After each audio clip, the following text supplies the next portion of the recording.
Madam President. The Senator from Massachusetts. Madam President, it has been one whole week since Republicans shut down the government. So why did they close the government? Because Republicans decided they would rather shut down the entire government than lower costs and save health care for millions of Americans. Donald Trump and Republicans in Congress are knocking 15 million people off their health insurance, driving up the cost of health care for everyone else, closing rural hospitals, shutting down community health centers, and much, much more, all so that they can fund giant tax cuts for billionaires. Those are Republican priorities. Democrats are fighting to prevent insurance premiums from doubling. We are fighting to help American families hang on to their health insurance because no one should go bankrupt because they got sick and needed to see a doctor. Now, in the next few days, Americans will begin getting letters in the mail telling them their insurance premiums are going up, way, way up. For some families, those premiums are doubling. Others will get priced out of their plans completely, leaving them with no coverage at all. And here's what that means. Thanks to Republicans in Congress, a 60-year-old couple making $85,000 a year will have to pay more than $22,000 every year to keep their coverage. $22,000. For families already hanging on by their fingernails, that could be a matter of keeping health care coverage or just giving up. And that could be a matter of life and death. I know what it's like. Growing up, there was never a time when my family didn't worry about money. My daddy ended up as a janitor. When I was 12, my daddy had a heart attack. He lost his job, the family station wagon was repossessed, and we were about to lose our home. My mother had never worked outside the home, but that is when she put on her best dress, got herself a minimum wage job answering phones at Sears, and saved our home and saved our family. Our healthcare system was already broken with high premiums, insurance denials, and huge copays. And that was before Donald Trump and the Republicans decided to make it the healthcare crisis so much worse. Democrats are fighting to reverse Republicans' giant healthcare cuts and lower costs for Americans. Right now, it is only the Republicans in Congress that stand in the way. Affordable Care Act tax credits help people afford their health care, and they are set to expire at the end of the year, and insurance companies are resetting their rates right now. We are barreling toward a tipping point for American families. If Congress does not act, nearly 22 million Americans will see their health insurance premiums more than double on average. Democrats want to lower those costs right now. Republicans are shutting down the entire government instead of coming to the table to help American families. An overwhelming majority of Americans want us to extend these tax credits so that insurance premiums don't go through the roof. Even most Trump supporters agree with us on this. Donald Trump himself just said he wants to make it better, and it is only Senate Republicans who are standing in the way. Senate Republicans have refused to even sit down and negotiate over health care cuts, even though thousands of their constituents will see their costs go way up. For example, in Alabama, about 447,000 Americans will see their insurance premiums skyrocket. In Alaska, about 24,000 Americans will see their insurance premiums skyrocket. In Arkansas, it's about 144,000 Americans. In Florida, it's 4.4 million Americans. In Idaho, it's 101,000 Americans. In Indiana, it's 290,000 Americans. In Iowa, it's 118,000 Americans. In Kansas, it's 182,000 Americans. In Kentucky, it's 77,000 Americans. In Louisiana, it's 276,000 Americans. In Maine, it's 54,000 Americans. In Mississippi, it's 320,000 Americans. In Missouri, it's 383,000 Americans. In Montana, it's 67,000 Americans. In North Carolina, it's 888,000 Americans. In North Dakota, it's 38,000 Americans. In Ohio, it's 514,000 Americans. In Oklahoma, it's 290,000 Americans. In Pennsylvania, it's 422,000 Americans. In South Carolina, it's 588,000 Americans. In South Dakota, it's 50,000 Americans. In Tennessee, it's 593,000 Americans. In Texas, it is 3.7 million Americans. Nearly 4 million Americans will see their insurance premiums skyrocket. In Utah, it's 395,000 Americans. In West Virginia, it's 63,000 Americans. In Wisconsin, it's 272,000 Americans. In Wyoming, it is 43,000 Americans. Look, Democrats are fighting to lower costs for every single one of those Americans. Where are their Republican senators? Those were the insurance premiums, which will cause about 5 million people to lose their coverage because they just can't afford those higher costs. But Republicans are also cutting health care for another 10 million Americans.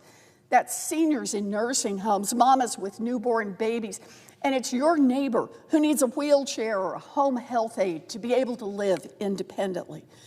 Democrats have said time and time again, if Congress is going to pass a budget for the U.S. government, then saving health care for those millions of Americans has to be part of the deal. We will not stop fighting for Americans' access to their doctors and to their hospitals.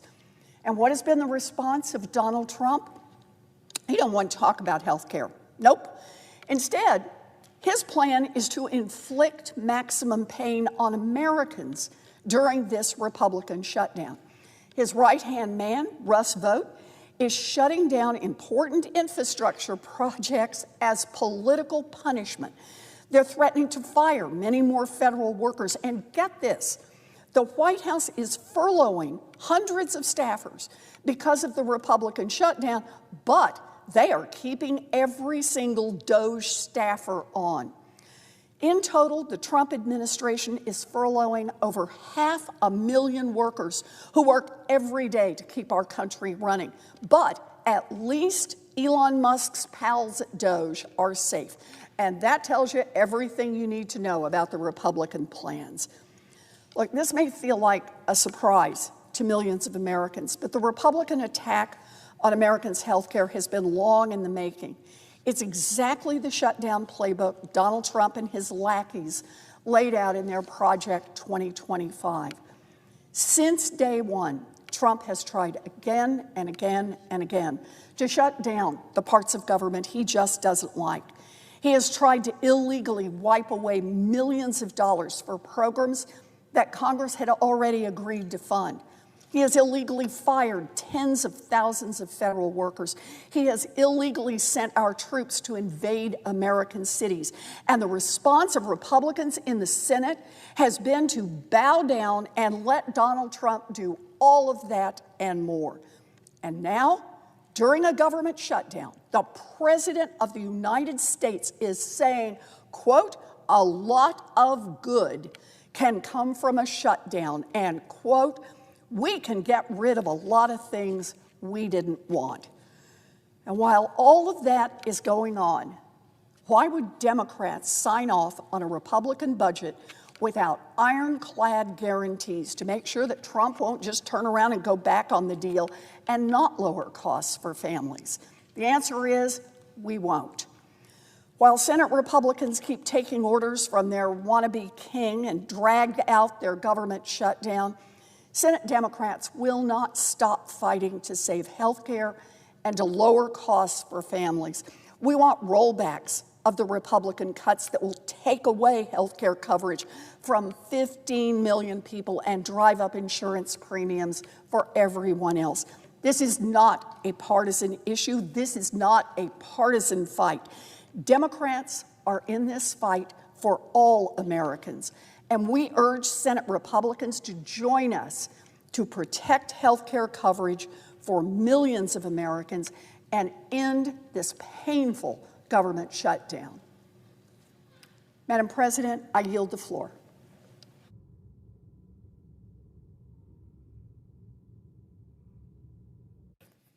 The senator from Maine. Madam President, as if in legislative session and notwithstanding Rule 22, I ask unanimous consent that the Committee on Homeland Security and Governmental Affairs be discharged from further consideration of S1377 and the Senate proceed to its immediate consideration, that the bill be considered read a third time and passed, and that the motion to reconsider be considered made and laid upon the table with no intervening action or debate. Is there objection? Madam President, The senator from Kentucky. I object. Objection is heard. Madam President, I want to express some thoughts on this motion that was just objected to. We are in an ongoing, serious, and debilitating conflict in the world of cyber. It is one of the most serious threats this country faces. In fact, right at this moment, it is probably the most serious threat this country faces, from nation states, from hacktivists, from ransomware, from crooks around the world. It is a serious daily challenge. We are being attacked, institutions in this country, including the United States government, including the Department of Defense, including the CIA, but also private sector businesses are being attacked 5 billion times a day. I visited a small bank in Maine that's being attacked in the hundreds of thousands of times in a week, a small local bank. I've talked to utility executives that are being attacked, one major utility 3 million times a day, that the adversaries are trying to get into our systems to compromise them, which would be devastating in a time of conflict. Imagine for a moment, a shot isn't fired, but the financial system collapses. Water systems are poisoned. The electrical system is down. The gas pipeline system is compromised. Healthcare, hospitals are down. That's a devastating attack. And by not moving this bill, we are unilaterally disarming in the midst of this crisis. What this bill does is very simple. It simply renews an authority that was passed in 2015 to create a mechanism where the private sector and the federal government can exchange information about cyber attacks. The private sector is protected from liability for exchanging, for sharing the information. And then the government can collect that information, warn other sectors of potential attacks that are indicated in these kinds of reports, can help the victims respond, and also can help us to form a more coherent national strategy to deal with these attacks. And I don't understand why the gentleman from Kentucky is objecting to, and this isn't a spending bill, this has nothing to do with a continuing resolution, this is simply an authority that's been in place, as I say, for 10 years. It expires at the end of this year, and we want to extend that in order to maintain this kind of interaction, this kind of exchange of information that's critical to our ability to realistically confront this really, I can't overemphasize how serious this crisis is. We just learned, for example, that the Chinese were in our telecommunication system. We know that the Russians have made consistent efforts to penetrate our critical infrastructure, along with the Chinese. This is not an abstract threat. This is before us right now. It's happening right now. And if we don't pass this extension, as I said, we are unilaterally disarming. Now, I understand the chairman of the committee has some other items that he'd like to consider. He's the chairman of the committee. I urge him to bring those issues before the committee, bring a bill to the floor, and they can be considered. But don't, in the meantime, hobble our ability to protect our citizens and entities, people and companies and businesses and our own government from these ongoing attacks. At this very moment, this government is under attack by cyber criminals. by state actors. They're not doing it for fun. They're doing it maliciously to undermine our country and also to steal from us. The amount stolen through ransomware attacks, which can occur, by the way, at a local hospital or a town, the amount of money is in the billions every year. So I hope that as we keep coming to the floor to bring this matter up, we can have the withdrawal of the objection by the chairman of the committee, because the final thing I'll say is what I've said before. This is no time to be lowering our defenses, to be compromising our ability to defend ourselves from an attack that we know is happening and that we know is going to continue to attack. We know that this is going to continue.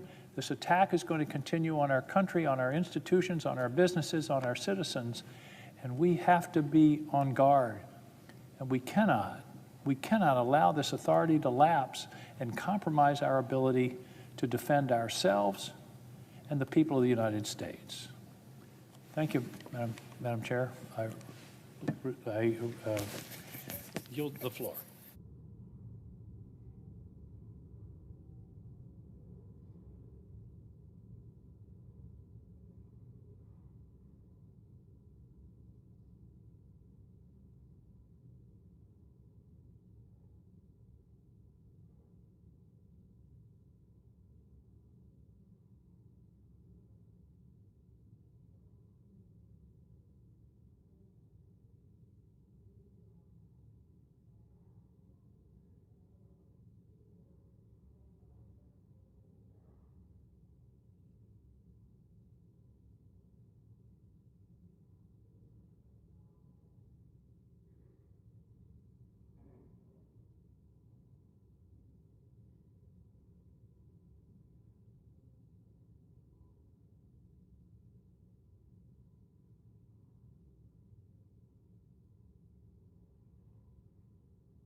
Mr. President, The senator from Montana. first I want to congratulate you on the momentous occasion of becoming a Golden Gavel recipient. That's achievement of a lifetime, truly. Congratulations.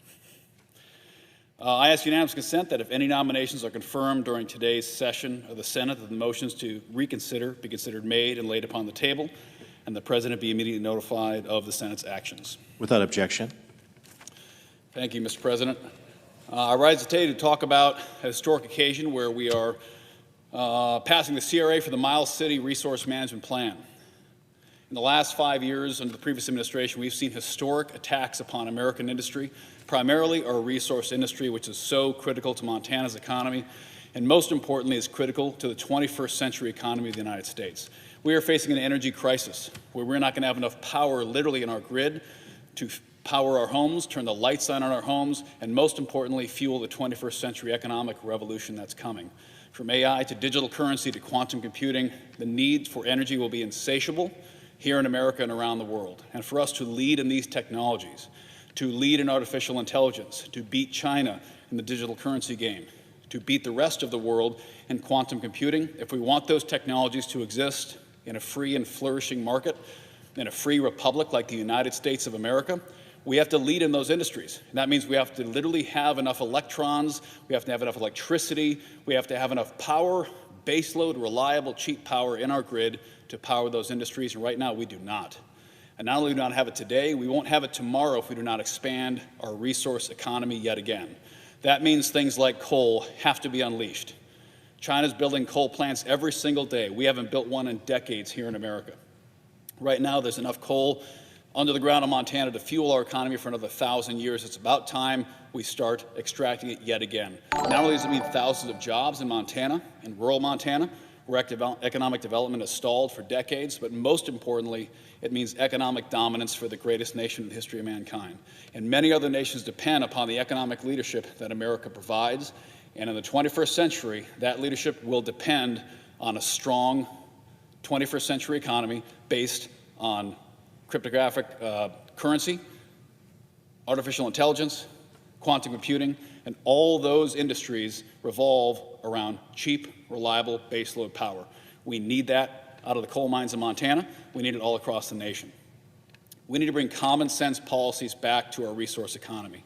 We don't want to be pouring cyanide in our rivers, blowing tops off the mountains and clear-cutting forests. We do not want to go back to those days. We've learned our lesson. Nowhere more have we learned that than in Montana, the site of America's largest Superfund site based on disastrous copper and coal mining from decades ago. But we've learned our lessons from those. And if we don't mine these resources in America, all we're doing is pushing that mining somewhere else. Places like Africa, South America, Asia, where there are no environmental regulations, there are no labor laws. 8-year-old kids are hauling these materials out of mines on the back of their heads. Child labor, slave labor, cyanide being poured into lakes without any environmental regulation whatsoever. We do it cleaner, safer, and better here in America than anywhere else in the world, and Montana is a perfect place to start reviving our resource economy. So I'm proud to support this CRA. I'm proud to see the resource economy of Montana once again be supported by our government. It's so important for these projects that they have a predictable regulatory environment to operate in.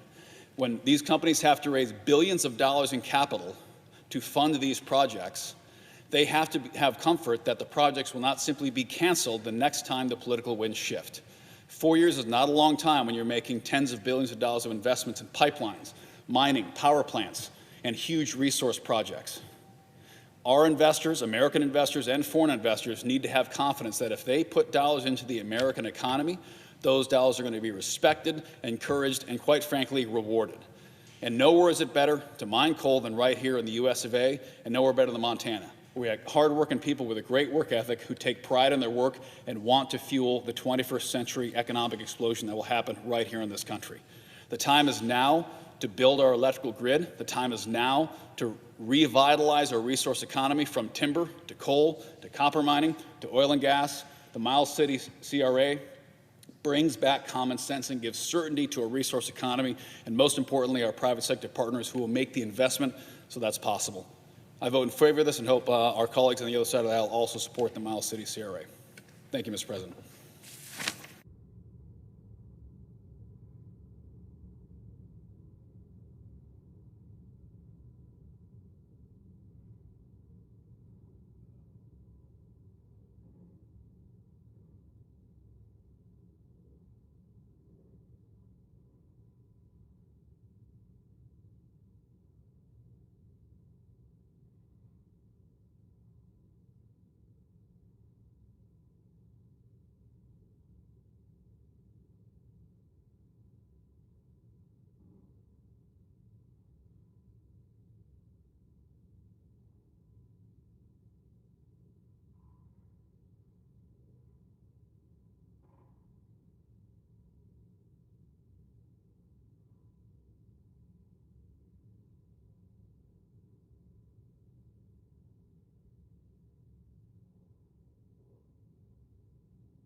Mr. President, The senator from Minnesota. Mr. President, are we in a We are quorum call? not.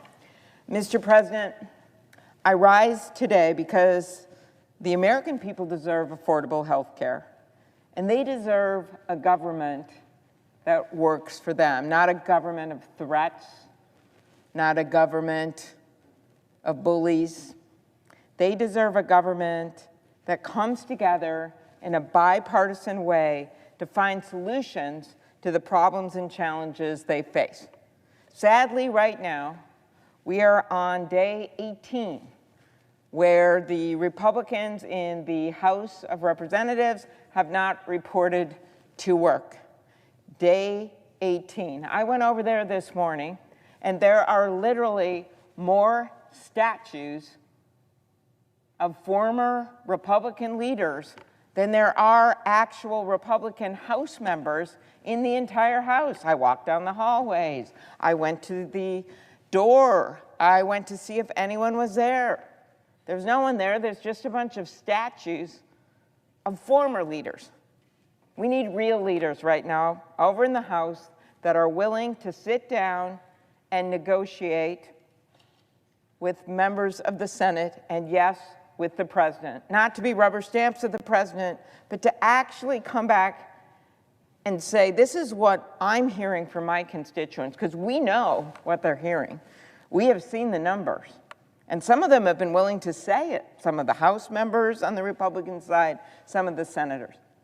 3/4 of the people on the Affordable Care Act plans, according to a study from the Kaiser Family Foundation, 3/4 of them are in states won by President Trump. The vast majority of them are in red congressional districts. So we know what they're hearing because it's what I've been hearing. Some of the people are already getting notices in some states, like in Senator Warnock, Senator Ossoff's state of Georgia, that they're seeing a doubling of their premiums or a tripling of their premiums. And I have heard the proposed numbers in the state of Minnesota. It is not pretty.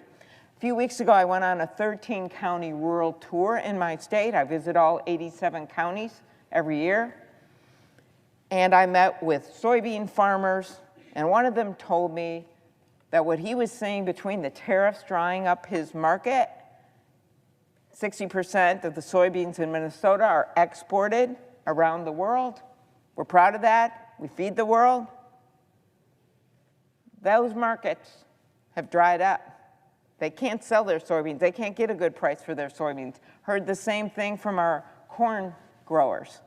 So when you look at what's happening with their markets, and then you look at what's happening with their input costs for things like fertilizer because of the tariffs, of the Trump tariffs, and you look at the increases for them in their daily living expenses like electricity bills, like grocery bills, because these tariffs, and yes, these health care premiums. You look at this, and one soybean farmer told me this is a perfect storm of ugly. So what should our answer be? To stay away, like these Republican House members have done, because they're afraid of having a vote about the release of the Epstein files? That soybean farmer is like, what? Go take care of your business, but your job is to come here and help me. Families' budgets are being squeezed. The president promised he would bring down prices on day one, but instead it is day 261, and the opposite is happening, especially with health care. And this isn't a December problem or a January problem. This is a now problem, because November 1st is the date. November 1st is the date where these plans that are called different things in different states, in my state it's called MNsure, when these plans, which over 25% of our farmers are on, for one thing, and a whole bunch of small business owners, they're not working at some big corporation in a small business. They do not have the option of getting their plans that way. Instead, they rely on these types of plans from the state. Ours existed even before the Affordable Care Act, but is one of those Affordable Care Act plans. And so November 1st is when that marketplace opens up. And then they got to decide. They can't afford doubling the premiums. And that's what this fight is about. A poll published last week found that 78% of Americans think we should extend the ACA tax credits, including significant majorities of Democrats, Independents, and Republicans. Why don't my colleagues on the other side of the aisle and my colleagues that aren't here over in the House, Republicans, why don't they see this as an opportunity to do something good, to come to the table and do something good? That's what this is about to me. I thought that's what we were elected to do. But instead, what do we see? According to Minnesota's health insurance marketplace, a 30-year-old in Mower County, that's one of our rural counties kind of near the Iowa border, earning $39,000 per year would see their premium increase from $77 per month this year to $225 a month for the same plan. Not extra bells and whistles, the same plan. A family of 3 in Roseau County, that's way up north, with an annual income of $106,000, this is a family of 3, would see their premium jump from $675 a month to $1,100 a month, an annual increase of more than $5,000. A 60-year-old married couple in Bemidji, earning $85,000 per year. This is the middle of our state, beautiful lakes area, home of Paul Bunyan and Babe the Blue Ox, just dealt with a horrible, horrible storm, and their town showed this incredible resiliency. A 60-year-old married couple in Bemidji earning $85,000 per year will see their premium climb from less than $500 per month to $1,700 per month. That means an additional $15,000 next year for the same coverage. These increases are going to force people to make a decision. As my rural hospitals told me, behind closed doors, some of it, they said, so we've got a whole bunch of people that are going to be hurt by these Medicaid cuts that were in the bill, the budget bill this summer. And we've got a whole bunch of problems because $500 billion in Medicare cuts was automatically triggered by that big, beautiful bill, as it's called, or big, beautiful betrayal of a bill. $500 billion in Medicare cuts was triggered. Why? Because the debt went up so high because of all the tax cuts for the wealthiest. And that's just in law. If you put up the debt that much, you're going to get Medicare cuts that aren't going to hit individuals. They will eventually, but they're going to hit these hospitals. I say eventually because there's not going to be any place to go to get your health care if you're in a rural area and these hospitals and clinics start closing down. So on top of all that, Medicaid, the Medicare, then you layer on these Affordable Care Act issues. And what the people, the doctors, the nurses told me was that because that's how so many of their patients get their health care, if they don't get their insurance, which some of them just won't be able to afford unless we do something about it, which is fully within our power to do. Like literally, you could take that money that was going to go to Argentina and screw over our soybean farmers in Minnesota, that $20 billion, I have no idea why that was a good idea. You can take that money and that's going to pay for a big chunk of just the first year of these tax credits for regular Americans, and not screw over our soybean farmers. So anyway, they told me that if you make sure these people still have insurance, that's a huge deal to these rural hospitals. It means that they can maybe just barely eke by and make it, because otherwise people are going to get rid of their insurance, then they're going to show up in the emergency rooms because they're not going to be getting not just primary care, but elective surgeries, regular things they should be getting because they don't have the insurance, and they're going to show up in the emergency rooms, and then the hospitals are going to be paying for that care. That's what we're dealing with here. And these increases are going to force people across the country to make these impossible decisions. Constituent was caught off guard of mine by a $2,000 premium increase. A family of 4 considering downgrading their insurance plan. And a father who expects that his family will owe $16,000 more next year. One woman currently saves more than $450 per month because of the ACA tax credit. She's retired, she's single, so she does not have any additional income coming in. And that gives her the $5,400 extra per year. And that is before you factor in, and this is important for people to know, because everyone's having trouble with what's going on in the insurance market right now. That's before you factor in what is expected to be a 21% increase in the premium. Another constituent has shared that her biggest fear is affording health care for her family. She said, "Please keep up the fight for the ACA subsidies. Every day the cost for just living goes up. I'm worried for my family."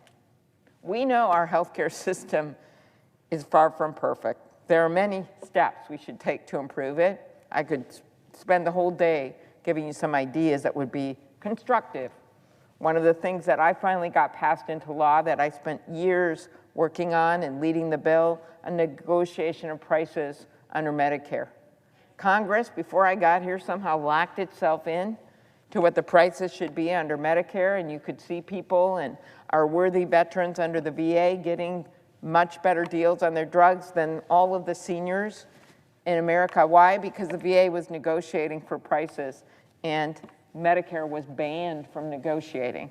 So we opened that up for at least 10 drugs in the first year, drugs like Xarelto and Eliquis and Januvia and Jardiance, big drugs with big populations of people that use them.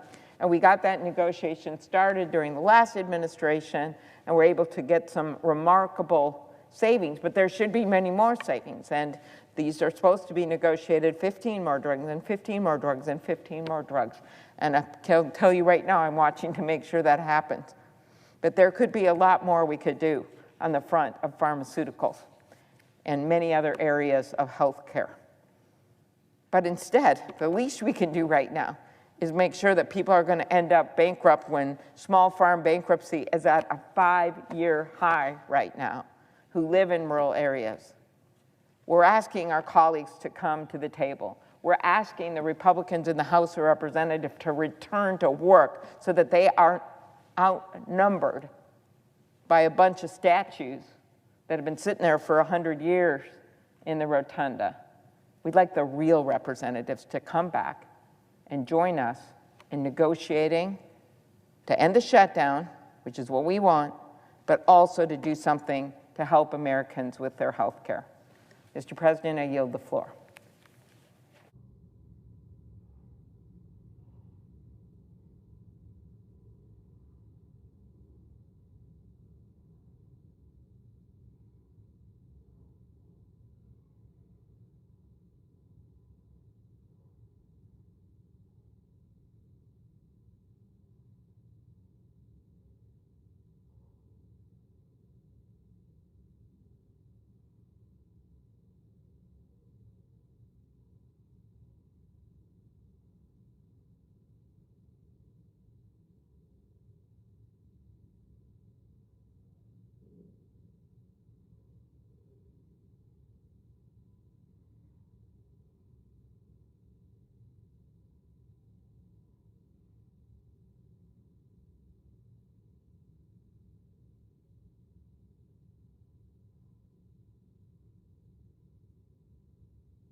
Mr. President. The senator from Colorado.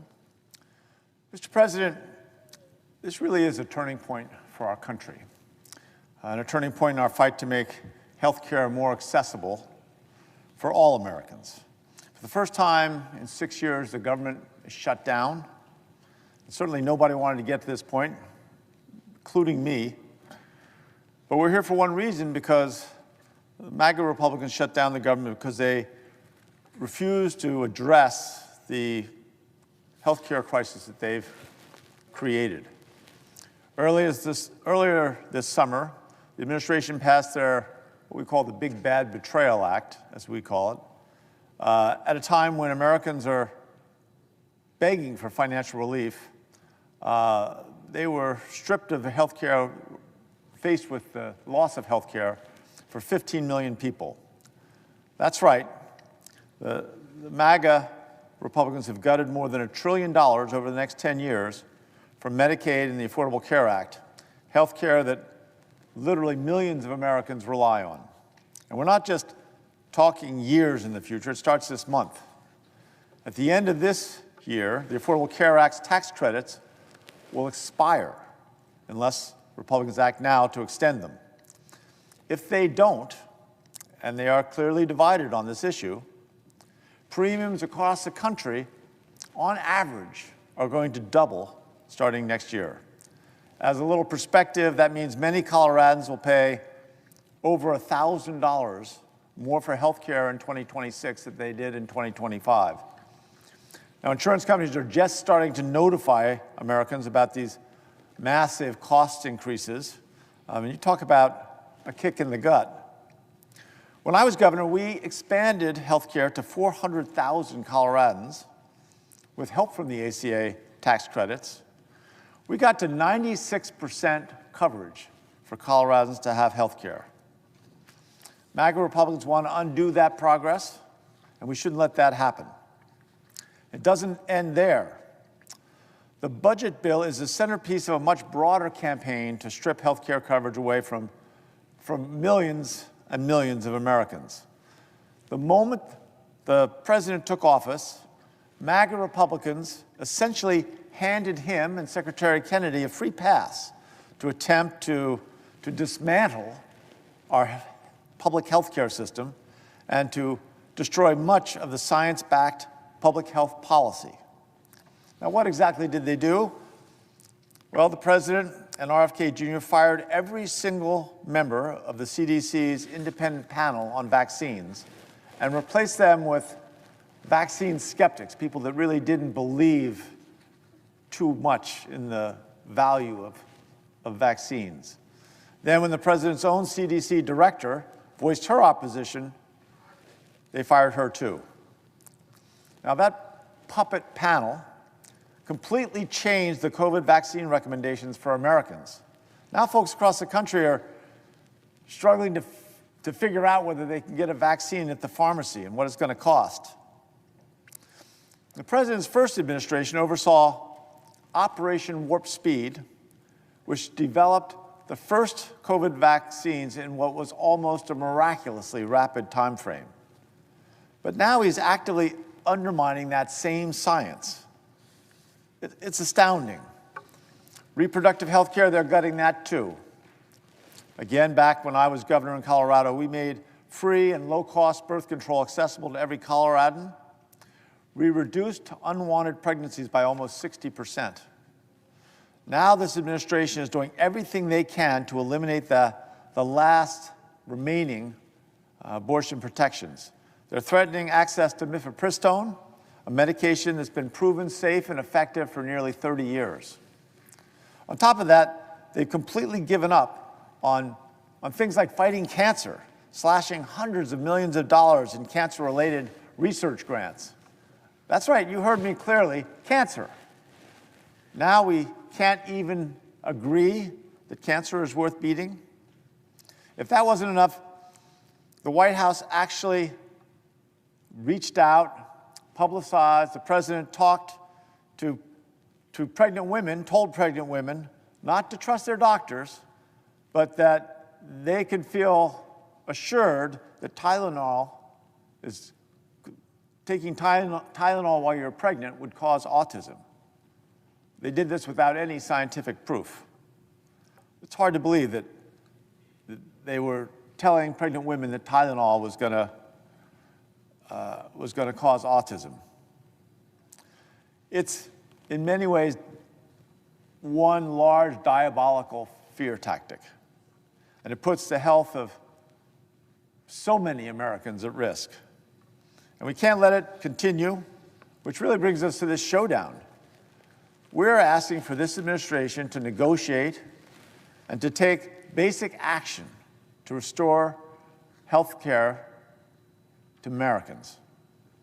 MAGA Republicans I think they should be thanking us for giving them an off-ramp to undo the horrendous cuts that are going to ruin people's lives, real lives. It will cost people their lives.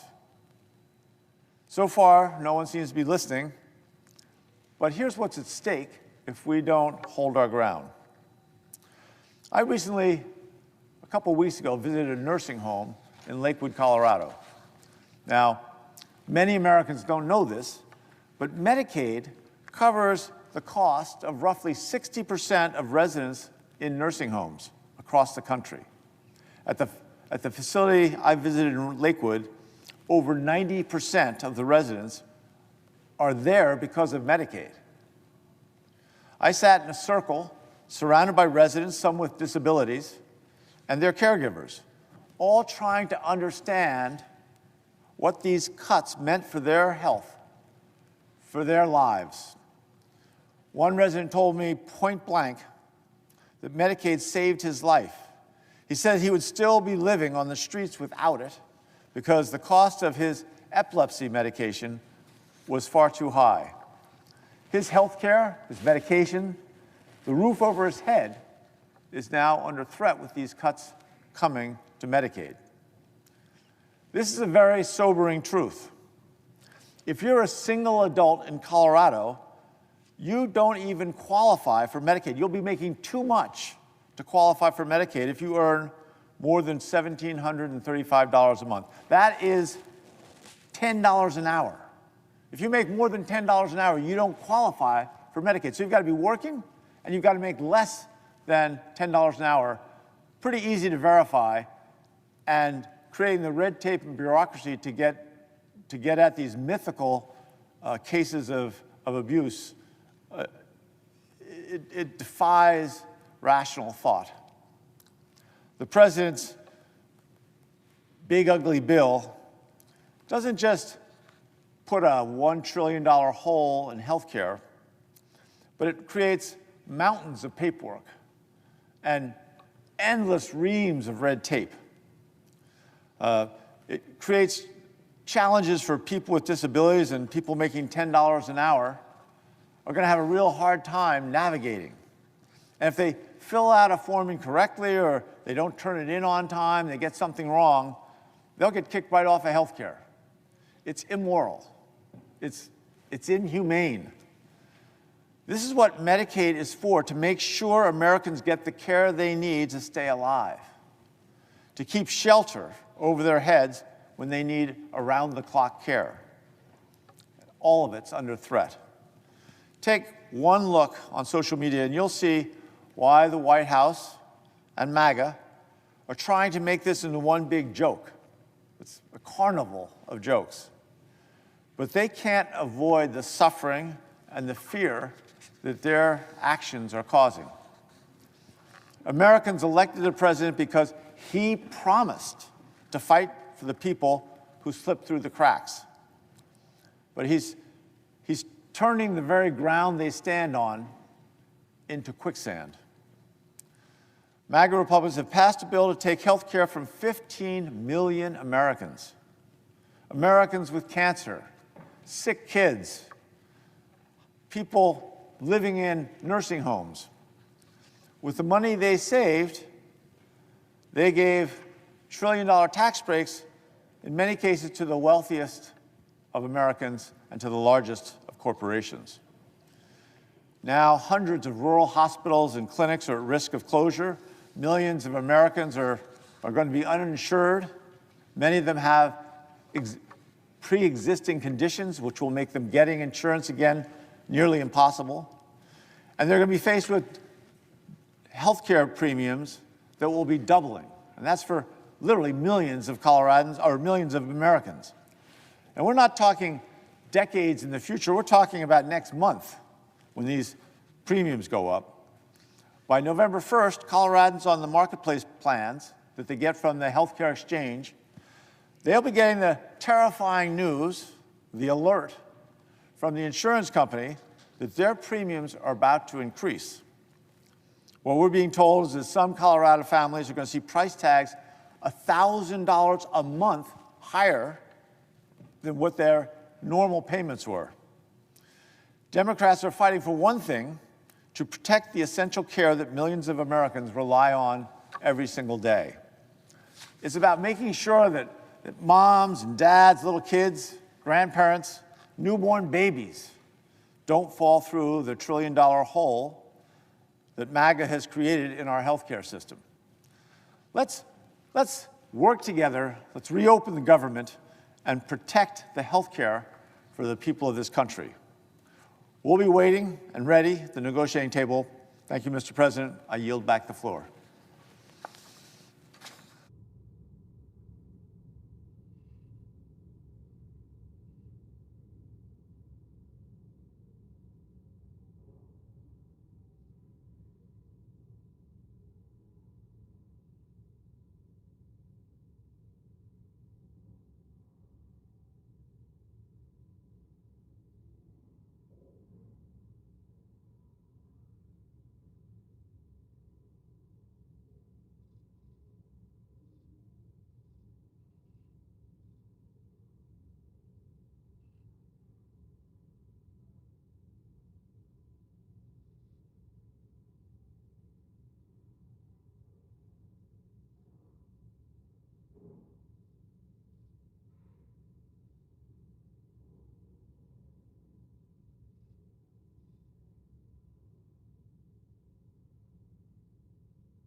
President.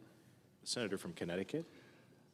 Thank you, Mr. President. Colleagues, I think there is a tendency in this place, but probably in the country writ large, to compartmentalize each news cycle, to get outraged by every new contest to free speech or to the rule of law or to the power of Congress, but to really never see the full picture. Yesterday's assault on a particular democratic norm is forgotten, and we just wake up the next day to some new outrage. And I know that when people like me start talking about creeping authoritarianism in America, a lot of my Republican colleagues tune out. They think it's hyperbole or just politics.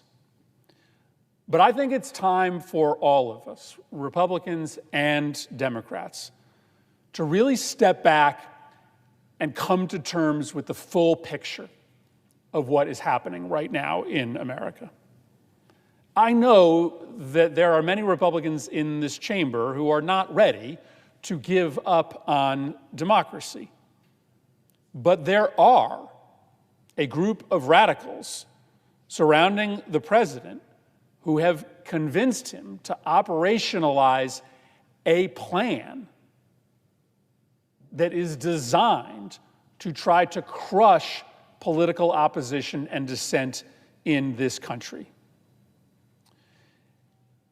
When democracies die, sometimes it's in a coup, sometimes it's through violence, sometimes it's the occupation of the Parliament building, sometimes it's the cancellation of elections. But normally, that's not how democracies wither and vanish. In countries that have lost healthy democracy, normally what happens is that over time, the regime, the party in power, just contracts the space for dissent, for speech, for political opposition, such that while elections still happen, the opposition party can never win. The rules get rigged, essentially, so that the party in power never, ever loses. That is the plan. That is what President Trump and the radicals around him are trying to do to America. I know that many of my colleagues aren't on board for this plan, but I worry that many of my colleagues refuse to see it in its totality because they deal with one outrage at a time. They justify one assault at a time without seeing the full scope of it. We aren't on the verge of an authoritarian takeover. We are in the middle of it. Now, it's not a fait accompli. It is not certain to be successful. But if we aren't clear-eyed about what is happening, then we have no chance to arrest it. If my Republican colleagues don't force themselves to pull back and see the totality of what is happening to the political opposition, it's hard to see because it's not happening to you. It's happening to your colleagues. You're not in jeopardy of being arrested. My colleagues are. Your allies are not being taken down off the air. Ours are. If we don't all pull back and see this for what it is, we will wake up and there will be a day where our democracy is gone. And so I want to talk to my colleagues today about the totality of this plan. And it really happens in 5 steps. The first step is to convert the justice system into a political witch hunt operation.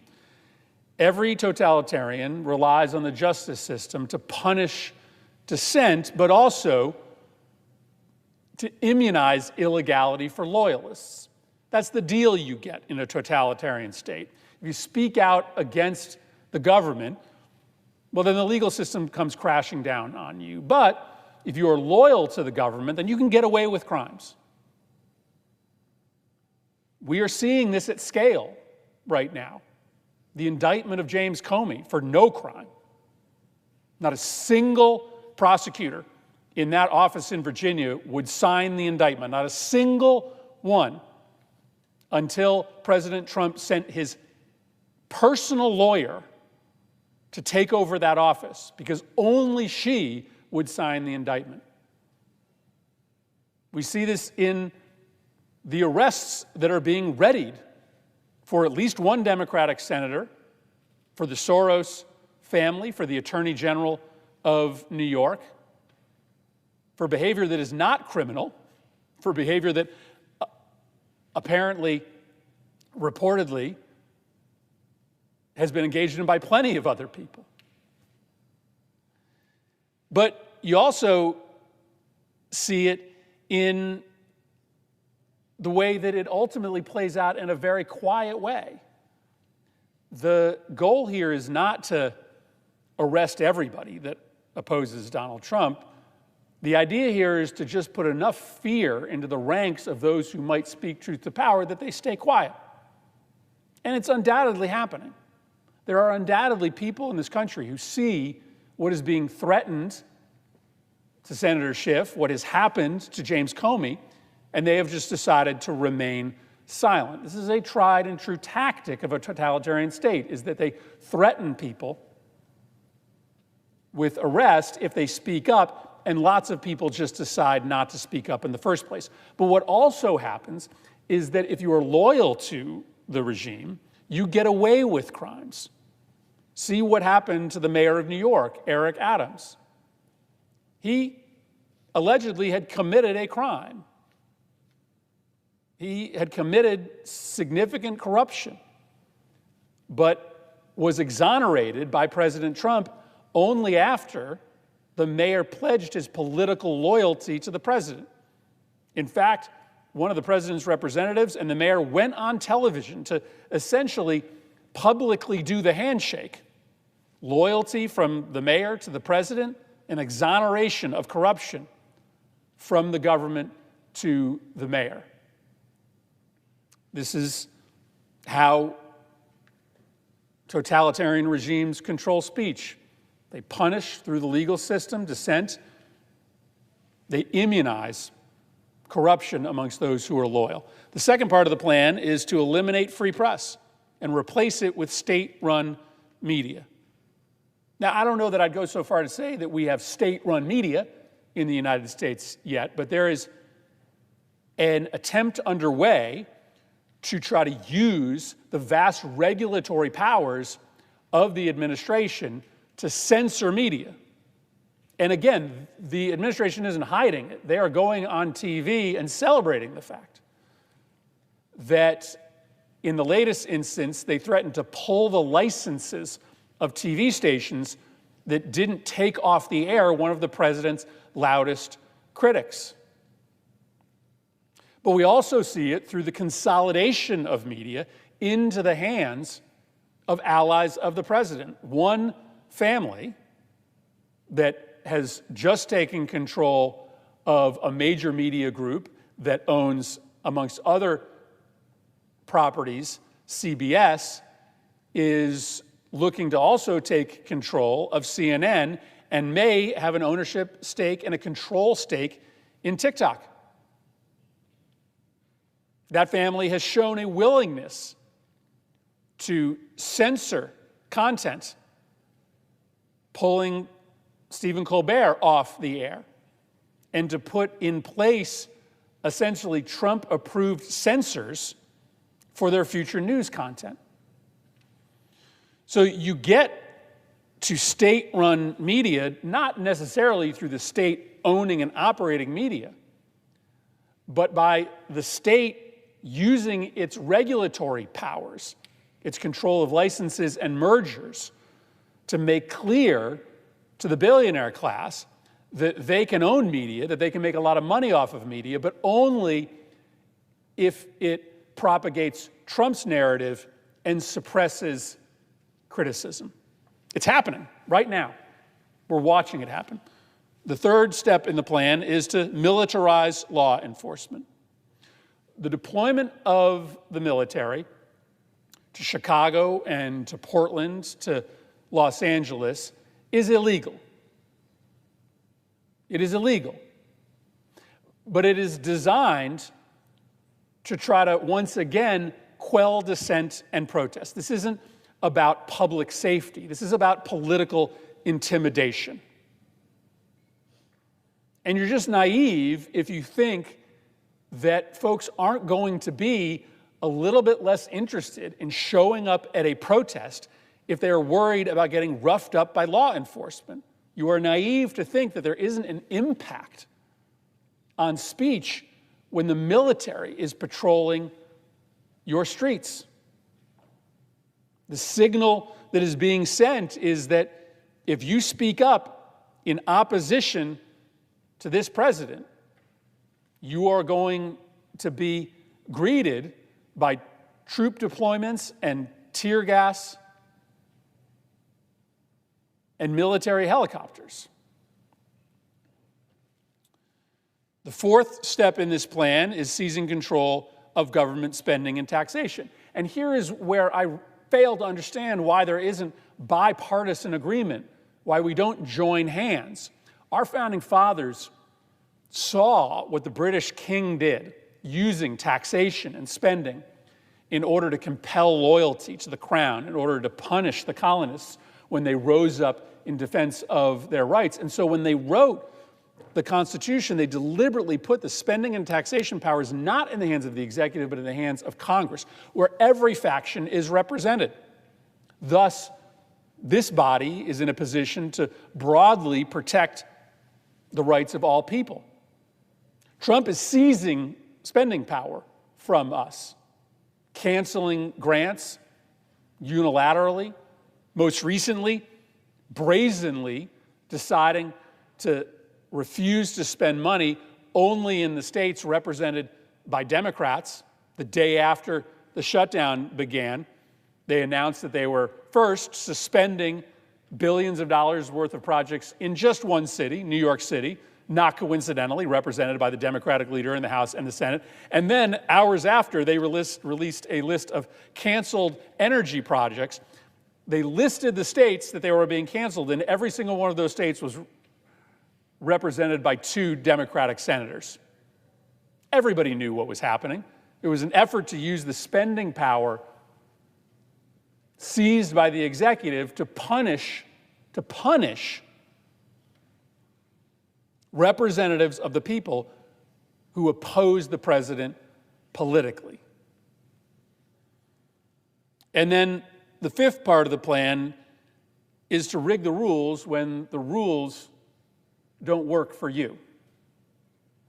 This is happening in the way that President Trump is going state by state and demanding that congressional lines be redrawn in the middle of a 10-year cycle in which traditionally we leave lines as they are. Why? He's, again, been totally honest and transparent about it. He just wants more Republicans elected. Even if the majority of people in a particular state favor Democrats, he wants the lines drawn in a way that would elect more Republicans to Congress. Now, in this case, it's of course forced Democratic states to do the same, but it was Donald Trump that started this cycle of changing the rules in order to make sure that his party stays in power, that he stays in power no matter how unpopular he gets. You see the same thing happening with respect to the control of information. Totalitarian states, they can't accept truth. They can't accept truth, so they try to destroy truth. Well, that's what Donald Trump is doing by banning reporters from the White House that don't toe the Trump or MAGA line. That's what they're doing in saying to reporters at the Department of Defense, you can't report on military operations unless you are given pre-approval. That's what happened to the head of the Bureau of Labor Statistics. When the labor statistics showed that the economy wasn't good, that guy got fired and replaced by somebody who would issue fake numbers that made the economy look better. You convert the justice system so that it pursues your political enemies and exonerates your political loyalists for crimes. You eliminate the free press and you replace it with a state-run or state-influenced media. You militarize law enforcement. You seize control of government spending and taxation. You rig the rules of democracy in your favor. You can't see the indictment of Comey, the cancellation of Kimmel, the troops in Chicago as different events. They are all part of the same story. They are all part of a plan, a well thought out plan to try to destroy American democracy and create a new set of rules that will allow Trump and his allies to rule forever. I know this sounds extreme. It is. But if you connect the dots, if you allow yourself to see the whole story, the totality of this story, you will see the grave danger that we are in. I know that it's often easiest for all of us, but probably especially for supporters of the president who still support democracy, to just assume the best instead of assuming the worst, or to just kind of close the door and batten down the hatches until the storm leaves town. But think about how we will feel if this 250-year democratic experiment disappears on our watch, and we didn't do all we could as a body and as a citizenry, simply because we didn't want to face the hard reality. The authoritarian takeover isn't coming. It's here. We're in the middle of it. But it is not too late for everybody to see it and for us to stop it. I yield the floor.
President, The Democratic whip. are we in a quorum call? We are not. Thank you, Mr. President. Mr. President, today, for the first time since her confirmation earlier this year, Attorney General Pam Bondi appeared before the Senate Judiciary Committee to answer for her tenure in the office of the Attorney General for this calendar year. From the outset, the Attorney General was not apparently happy to be there. She ducked many questions, and I think she believed we wouldn't notice. We did. In her opening statement, the Attorney General said, quote, that playing politics with law enforcement powers, as she claims previous administrations have, will go down as a historic betrayal of public trust. And that, quote, this is the kind of conduct that shatters the American people's faith in our law enforcement system.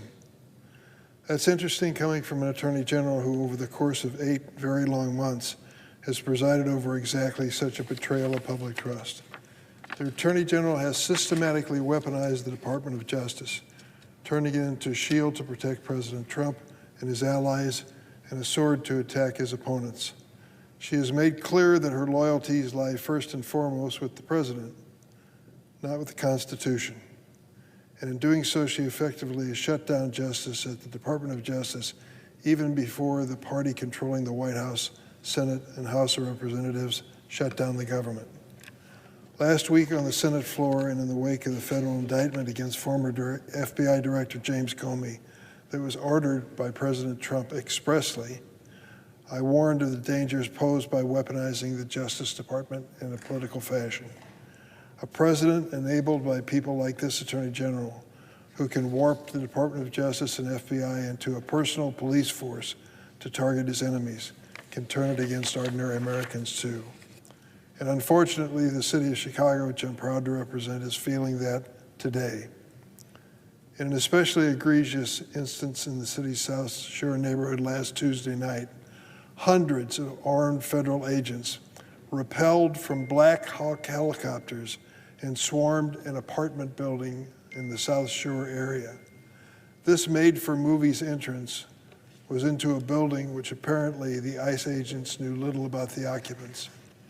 ICE rampaged through the building, breaking down doors, rousting people out of bed, rounding up the residents without cause, detaining many with zip ties, including women and children. When one of the ICE agents was confronted with the children, he said, "F them kids." Detaining not just immigrants, but U.S. citizens for hours on end with no justification isn't fighting crime. It's cruel and it's un-American. Attorney General Bondi's Justice Department has defended this dubious legal basis for federal deployments in Illinois and diverted Department of Justice personnel and their components to assist with these efforts. So today, many of us pushed her for answers.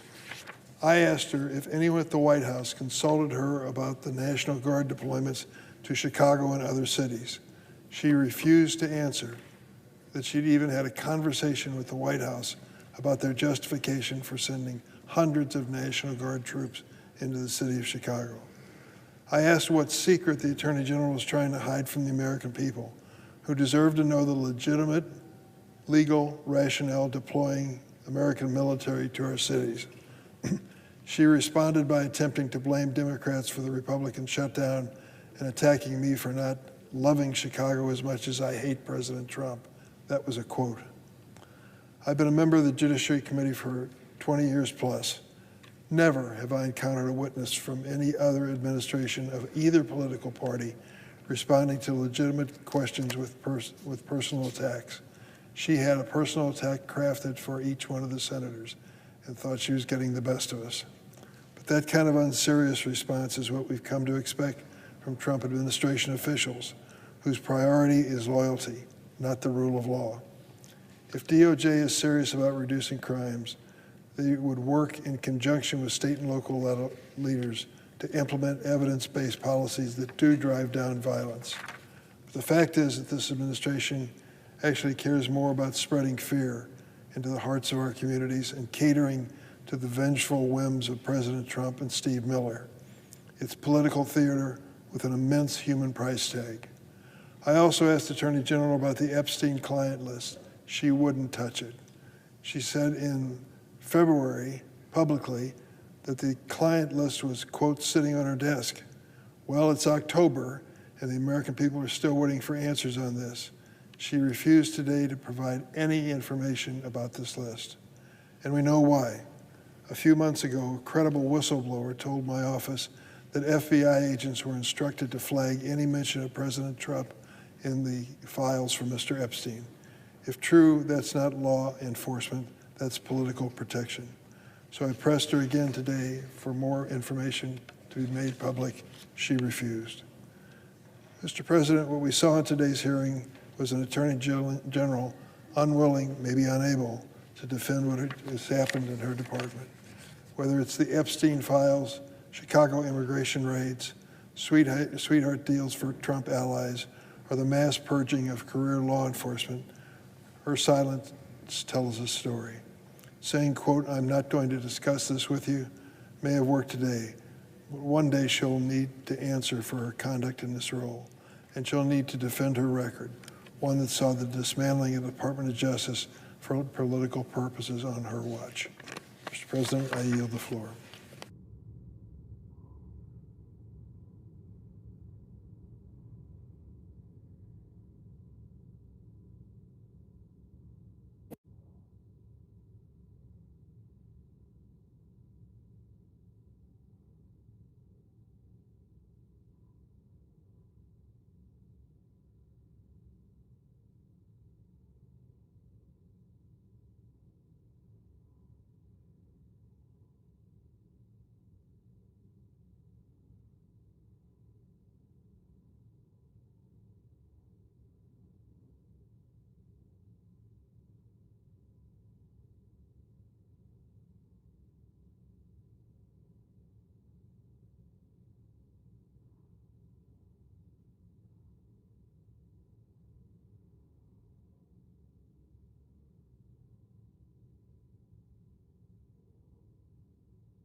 Mr. President, The senator from Utah.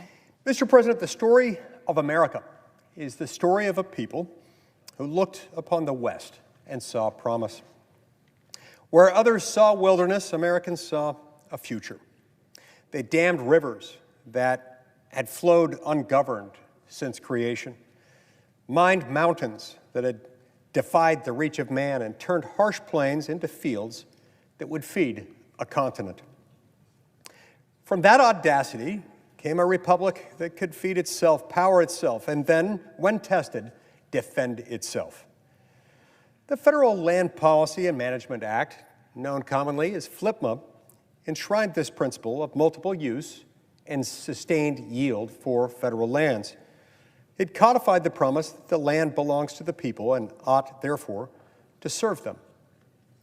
Its promise was plural: energy, grazing, recreation, timber, conservation, each coexisting with the others in balanced and productive harmony. The law does not permit federal officials to choose one purpose to the exclusion of all the rest. It demands balance, and it demands use in particular. But the Biden administration's clerics of the Green New scam disregarded that agreement, struck nearly a half century ago. They preferred a museum to a nation, an America under glass, admired but untouchable. Under their edicts, vast stretches of land, millions upon millions of acres, have been sealed off from the citizens who built their livelihoods upon them. In Montana, North Dakota, and Alaska, communities that have mined, grazed, and worked for generations are now treated as trespassers in their own story. Their supposed crime is self-reliance, hardly something we should be seeking to punish. Their punishment is unemployment. The Senate now faces 3 resolutions that would help restore the balance. Each disapproves of a Biden administration decision that violated the multiple-use mandate of FLPMA and locked away public land from productive Americans, contrary to FLPMA's promise. In Montana, for example, the Miles City Resource Management Plan barred future coal leasing across nearly 2 million acres, erasing access to 338 million tons of clean domestic coal. In North Dakota, more than 4 million acres of federal coal reserves were closed, nearly 99% of the reserves available in that state. And in Alaska, the Central Yukon Resource Management Plan imposed new restrictions on 56 million acres of land, including millions of acres newly labeled as quote-unquote areas of critical environmental concern. One of the great trick plays used by the left in order to bring about de facto wilderness or de facto monument designations without actually having to go through the process that the relevant laws would require. Joe Biden's bureaucrats rode over the voices of those who actually live near that land and live with the consequences of these bad decisions. And the results were predictable: higher costs, lost jobs, and deeper dependence on nations that, to put it mildly, do not wish us well.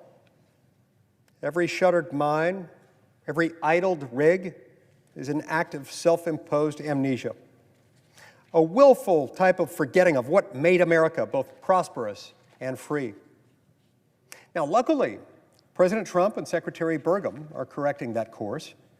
They're returning resource management plans to their proper role under the law. That is, to manage the land responsibly and keep it working for the American people, the intended beneficiaries of those lands. The Congressional Review Act allows us, mercifully, to repeal these unlawful plans and restore the statutory balance Congress intended and Congress, in fact, created with the Congressional Review Act. When these resolutions of disapproval take effect, after they've been passed and signed into law by President Trump, the Bureau of Land Management will still have the necessary environmental analysis to issue new resource management plans that are consistent with the law and the clear intent of Congress.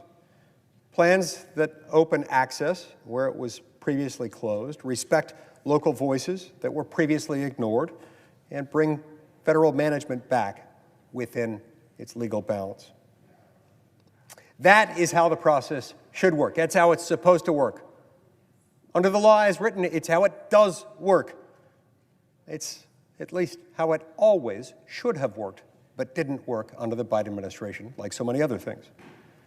Now, Republicans are defending the right of a free people here, the right of a free people to power their own future, to determine their own course. Democrats are still genuflecting before the altar of the Green New Scam, clinging to their faith and their false hope that if only Americans grow poorer, the planet will somehow grow purer. And in that same spirit of self-righteous delusion, this week, Democrats are yet again bringing forth a measure to denounce President Trump for declaring an energy emergency. It's a gesture so unserious, it would be comical if it weren't so dangerous. At the very moment when the world is entering an energy race that will decide who commands the engines of artificial intelligence and all that go along with it, who manufactures the tools of war, and who will feed and defend their people, Democrats have instead chosen to strike a pose. They're congratulating themselves for denying the existence of the fire while standing in the smoke and holding the matches. Theirs are the politics of aesthetic virtue. Better to be cold and appear righteous than to be warm and competent. But the American people, fortunately, are not fools. They understand that we can no longer afford to pad the pockets of Democratic allies propping up unreliable industries that cannot, no matter how hard Democrats wish it were otherwise, they cannot keep the lights on, while punishing the workers and the communities that can, and will, if only we will allow it, without undue interference from the U.S. government. These resolutions to overturn the reckless Biden-era land plans are part of that larger defense. They would restore lawful management to public lands, honor the voices of those who live nearest to them and are therefore most directly affected by them, and keep faith with the law Congress enacted. Mr. President, nations that lose their memory soon lose their nerve. The same spirit that split the Rockies and bridged the Golden Gate cannot be reconciled with a bureaucracy that measures virtue by paralysis. America, in short, was not built by those who made idols of the land, but by those who worked it, and in so doing, ennobled both themselves and it. We cannot continue to bow to the Ashtoreth of climate alarmism and bow to the Moloch of eco-terrorism and pretend that that is going to work out well for America. Americans know better. Rewinding these management plans will not desecrate the environment, far from it.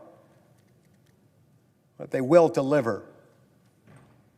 They will deliver it from an orthodoxy that mistakes idleness for piety, reminding us that liberty, like the land itself, withers when left untouched.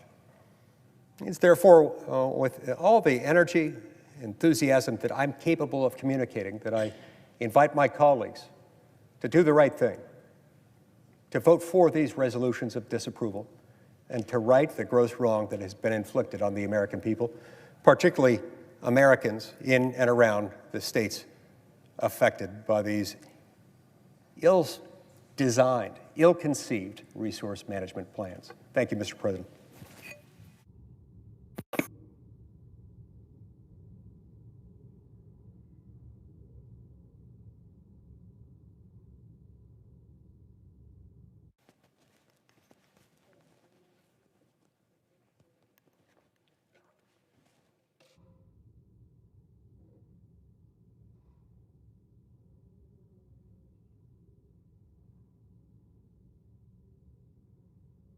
Mr. President. The senator from Montana.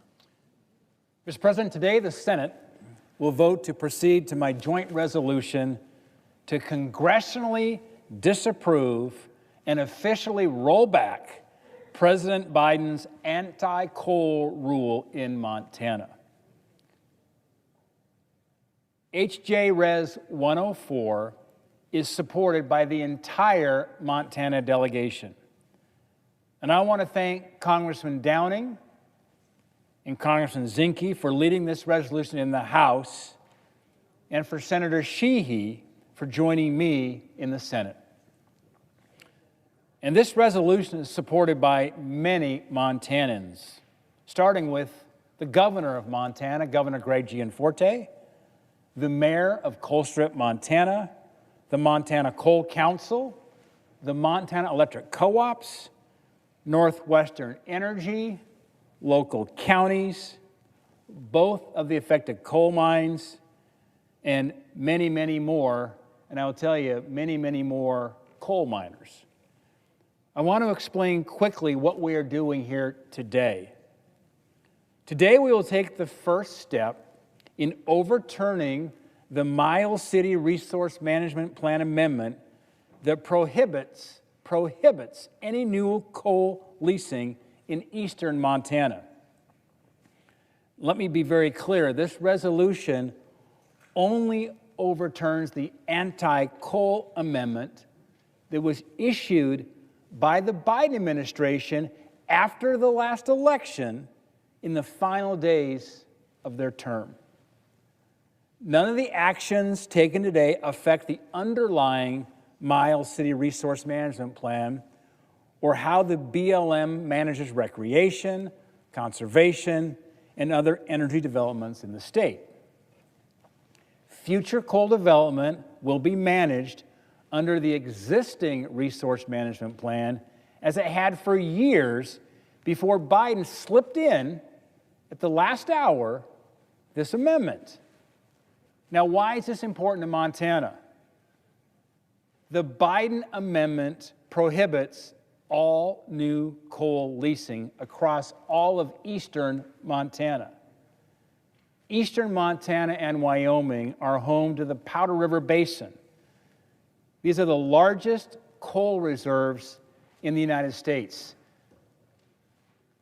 Many who are watching, when you think about Montana, you think about our amazing fly fishing streams, our national parks, our beautiful mountains, our wilderness areas, the tremendous hunting and hiking opportunities we provide. But many don't know that Montana has more recoverable coal than any state in the United States. And think about this, the Biden administration prohibited new coal development in America's largest coal reserve. BLM's resource management plans are meant to be a bipartisan process, taking in feedback from people on the ground and implementing the multiple use mission of the BLM.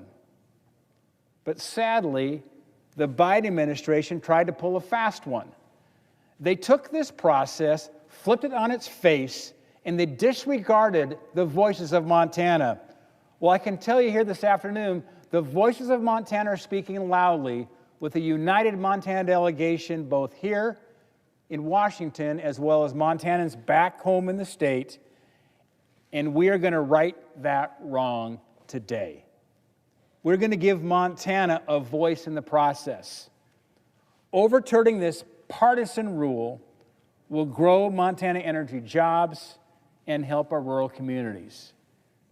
In fact, according to the Montana Coal Council, coal supports nearly 900 high-paying jobs in Montana and has provided $2.7 billion in federal, state, private, and tribal royalties. And in a letter from Montana's Governor Greg Gianforte, he states this Biden rule amounts to a loss of $4.3 billion in future revenue to the state trust land beneficiaries, which includes K through 12 public education. This is a monumental moment for the state of Montana. I'm thrilled this is being considered today on the floor of the United States Senate, and I urge my colleagues to support Montana jobs, Montana communities, reliable and low-cost energy, and to vote yes on today's motion.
The senator from Arkansas. I ask unanimous consent that notwithstanding Rule 22, it be in order for the majority leader or his designee to make motions to proceed to H.J. Res. 104, H.J. Res. 105, and H.J. Res. 106, respectively, if the Senate companion measure has been discharged from committee, and for Senator Schiff or his designee to make a motion to discharge S.J. Res. 83. Without objection. I know of no further debate on the nominations. If there's no further debate, the question is on the nomination on block. Is there a sufficient second? There appears to be. The clerk will call the roll. Ms. Alsterbrooks. Ms. Baldwin. Mr. Banks. Aye.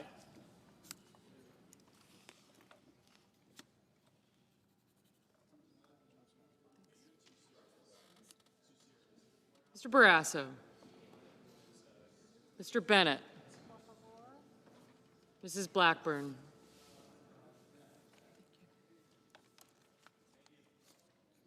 Mr. Blumenthal. Ms. Blunt Rochester. Mr. Booker. Thank you. Mr. Bozeman. Mrs. Britt. Mr. Budd. Ms. Cantwell. Mrs. Capito. Mr. Cassidy. Ms. Collins. Thank you.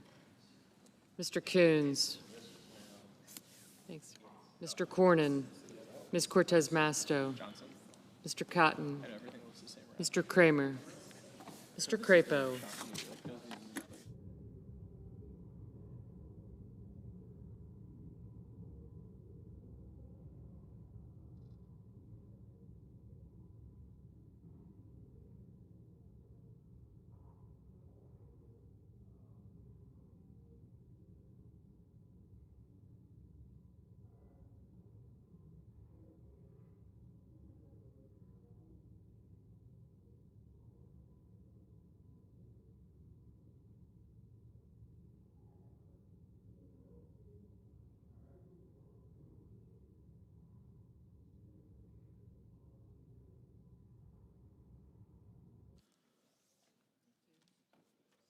Mr. Cruz, Mr. Curtis, Mr. Daines, Ms. Duckworth,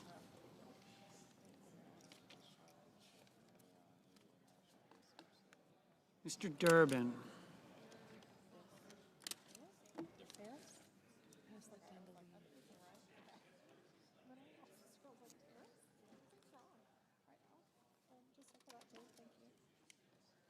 Ms. Ernst, Mr. Fetterman, Mrs. Fisher, Mr. Gallego, Mrs. Gillibrand, Mr. Graham, Mr. Grassley, Mr. Haggerty, Ms. Hassan, Mr. Hawley, Mr. Heinrich, Mr. Hickenlooper, Ms. Arono, Mr. Hoven,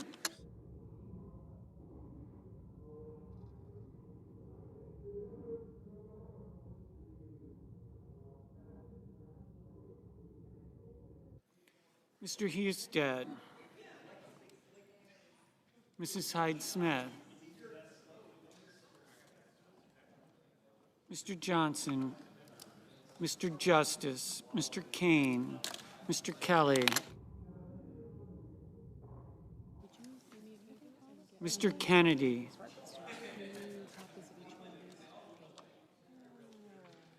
Mr. Kim, Mr. King, Ms. Klobuchar,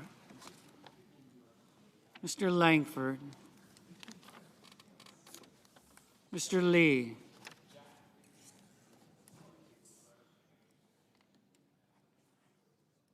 Mr. Lujan, Ms. Lummis,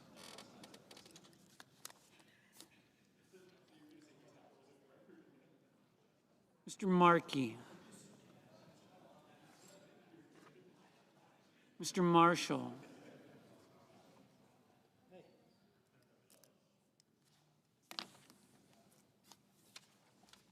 Mr. McConnell.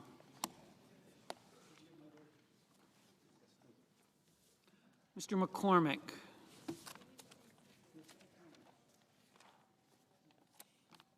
Mr. Merkley. Mrs. Moody. Mr. Moran. Mr. Moreno.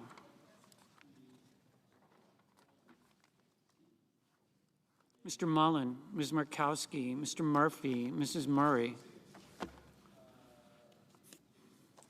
Mr. Ossoff.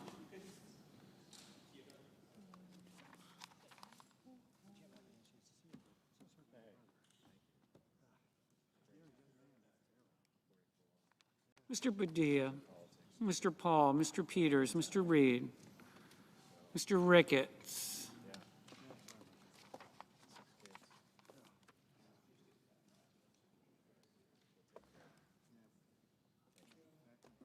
Mr. Risch,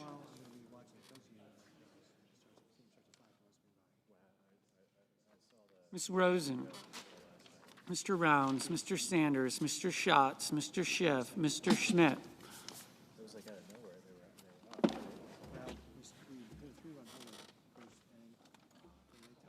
Mr. Schumer, Mr. Scott of Florida, Mr. Scott of South Carolina, Mrs. Shaheen,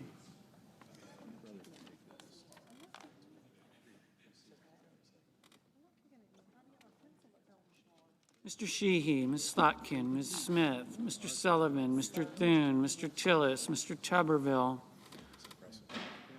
Mr. Van Hollen, Mr. Warner, Mr. Warnock, Ms. Warren, Mr. Welch, Mr. Whitehouse, Mr. Wicker, Mr. Wyden, Mr. Young.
Senators voting in the affirmative: Banks, Cassidy, Kramer, Cruz, Daines, Hoeven, Johnson, Kennedy, Langford, Lee, Marshall, Mullen, Ricketts, Schmidt, Scott of Florida, Tillis. Senators voting in the negative: Also Brooks, Blunt Rochester, Hickenlooper, Kane, Murphy, Smith, Warnock, Warren, Whitehouse, Wyden. Mr. Wicker. Mr. Wicker, aye.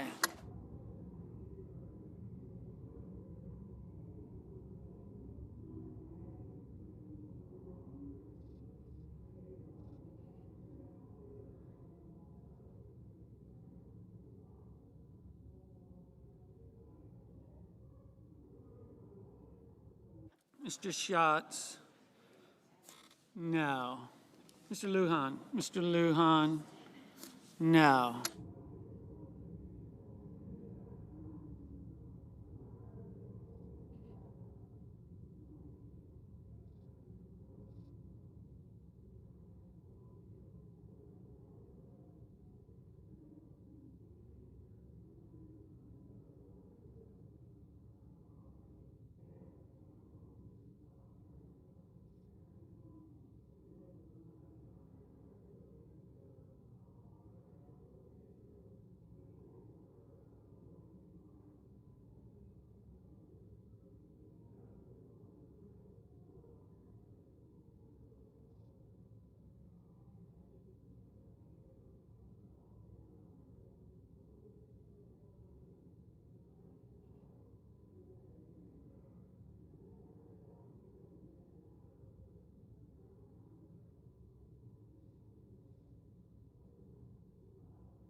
Mrs. Gillibrand.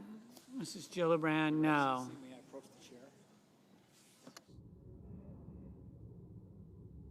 Mr. Risch. Mr. Risch, aye.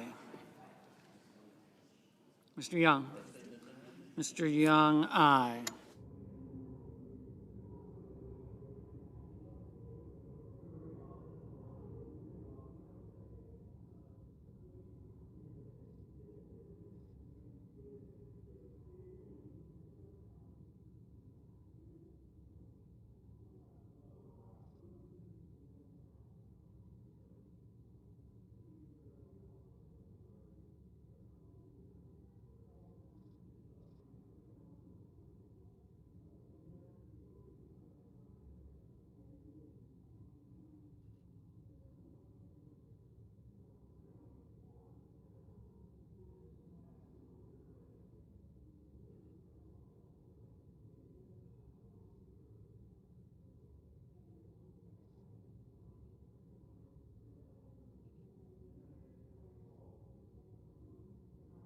Ms. Collins. Ms. Collins, aye. Which,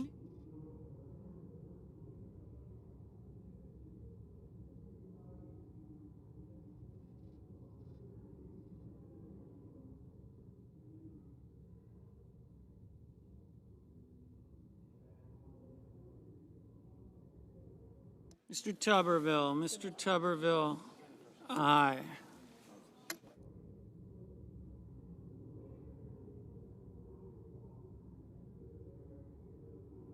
Mr. Crapo. Mr. Crapo, aye.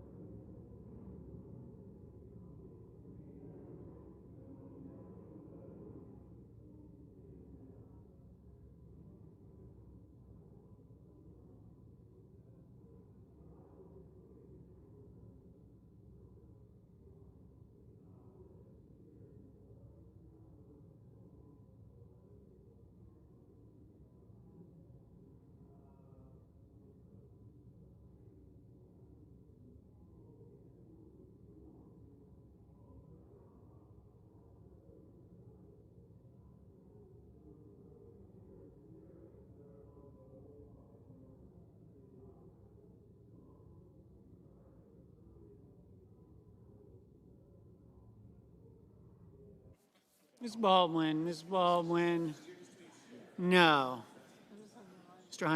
Mr. Heinrich, no.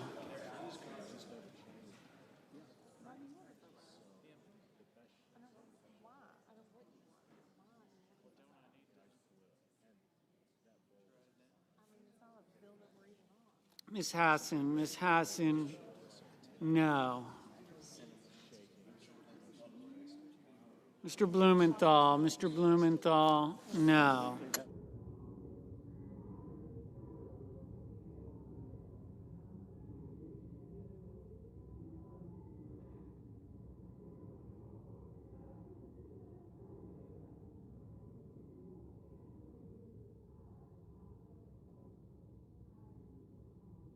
Mr. Fetterman, no. Mr. Cotton, aye.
Mr. Merkley, no. Mr. Barrasso, aye. Mr. Welch,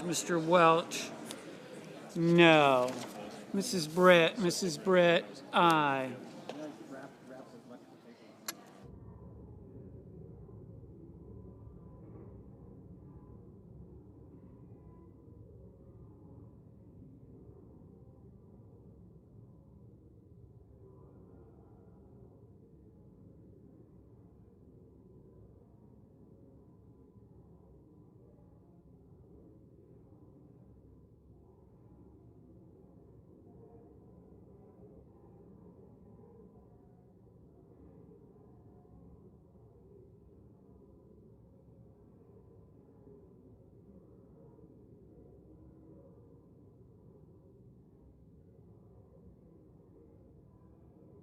Mr. Husted, aye. Mr. Cornyn, aye. Do I have to do that 107 times? Mr. Graham, aye.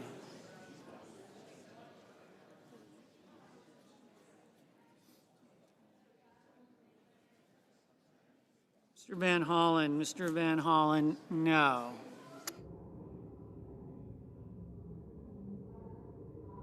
Ms. Lummis, aye.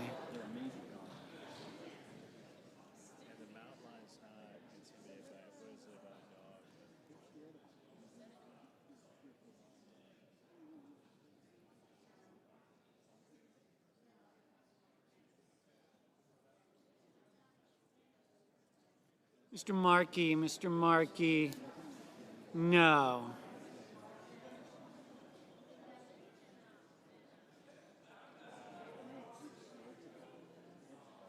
Ms. Slotkin,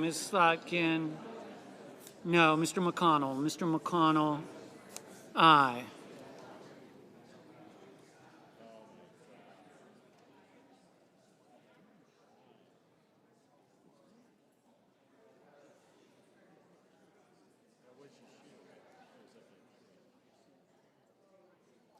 Mr. Grassley, aye. Mrs. Moody, aye. Mrs. Shaheen, no.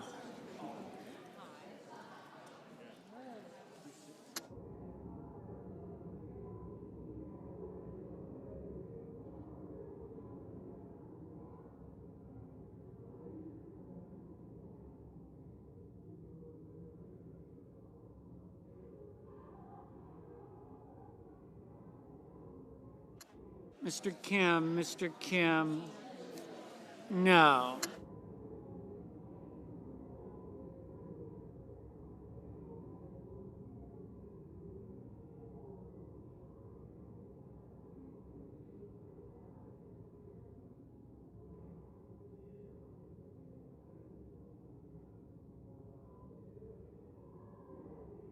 Ms. Cortez Masto,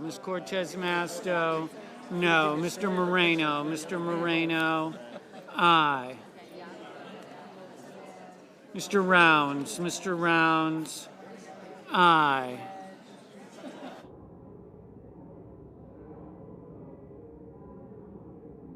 Ms. Ernst, aye.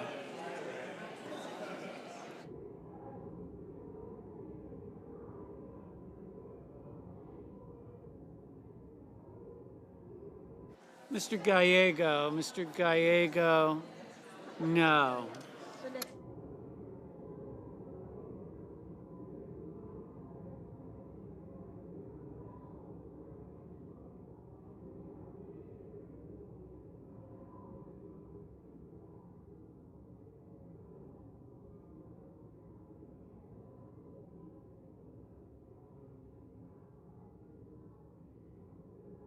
Mr.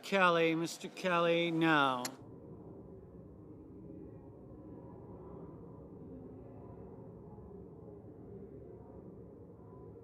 Mr. Haggerty, aye. Ms. Rosen, no.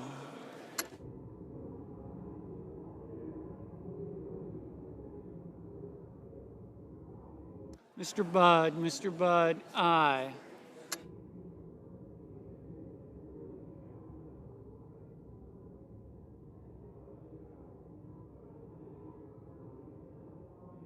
Mrs. Capito, aye.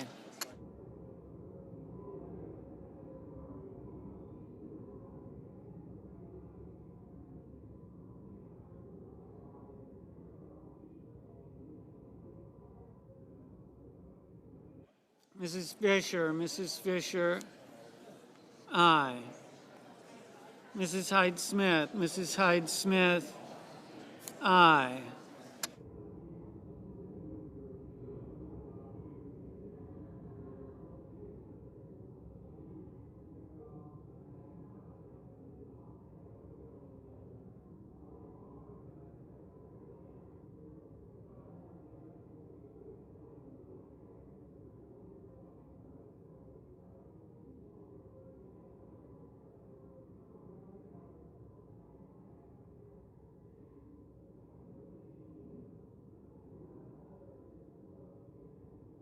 Mr.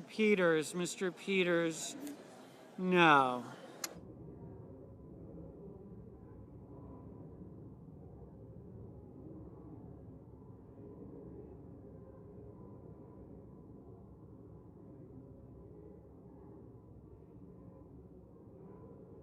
Mr. Bozeman, aye.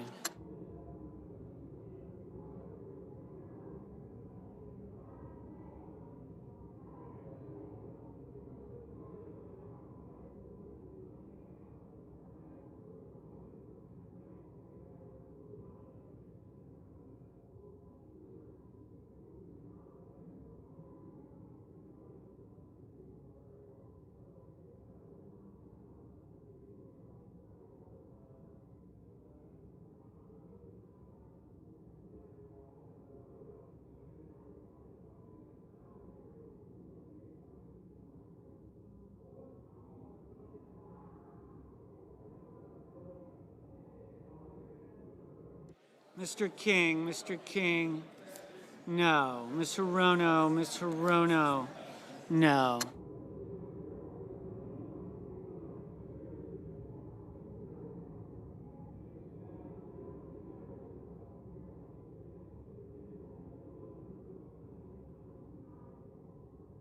Mrs. Blackburn, aye.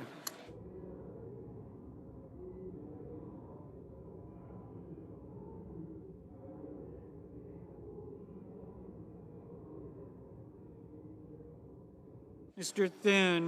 Thune, aye. Ms. Cantwell, no. Mr. Schiff, no.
Mr.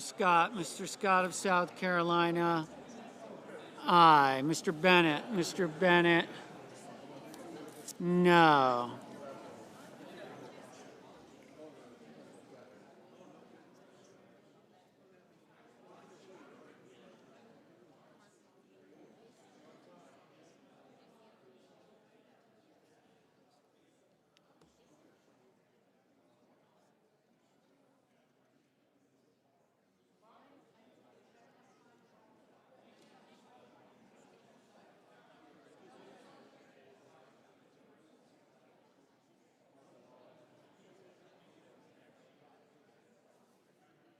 Mr. Sanders,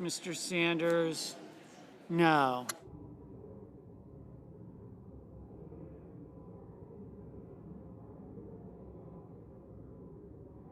Mr. Hawley, aye. Mrs. Murray, no. Mr. Reed, no.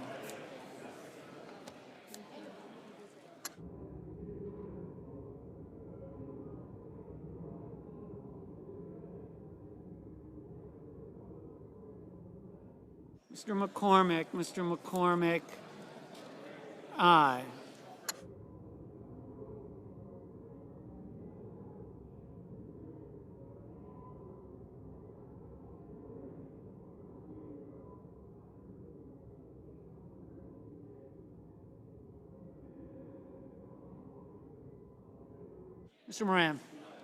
Mr. Moran, aye.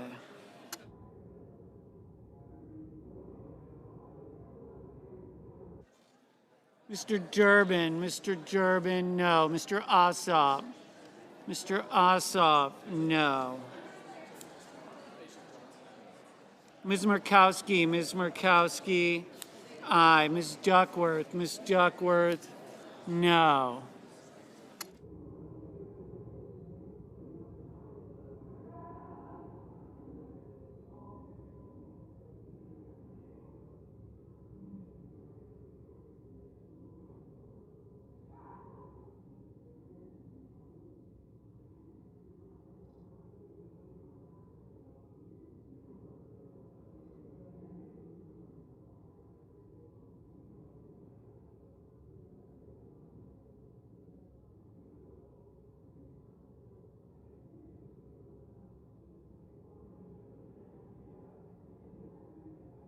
Mr. Booker, no.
Mr. Padilla, no.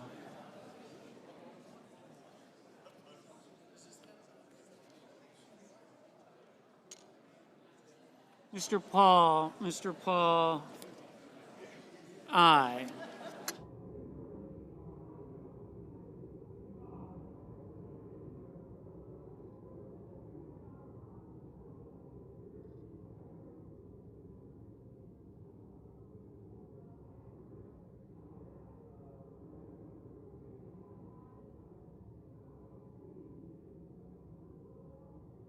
Mr. Coons, no.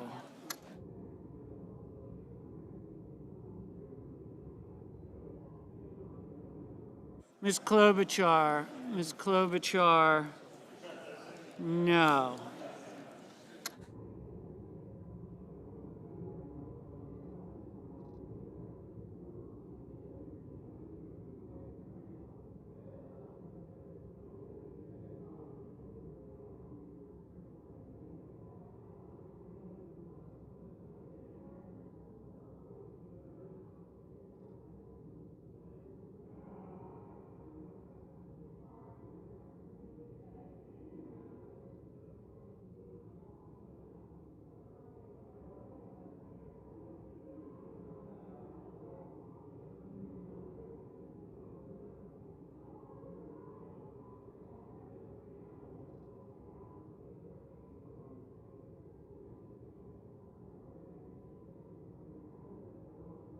Mr. Warner, no.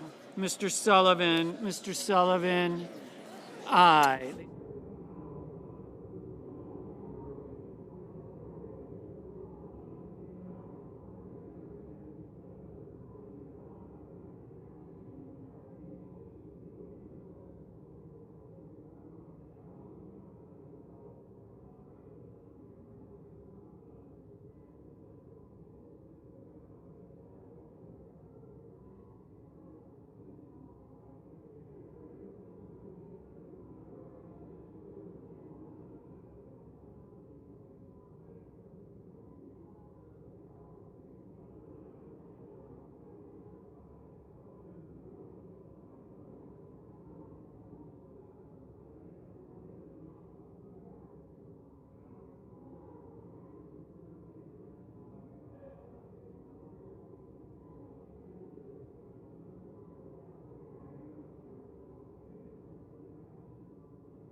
Mr. Schumer,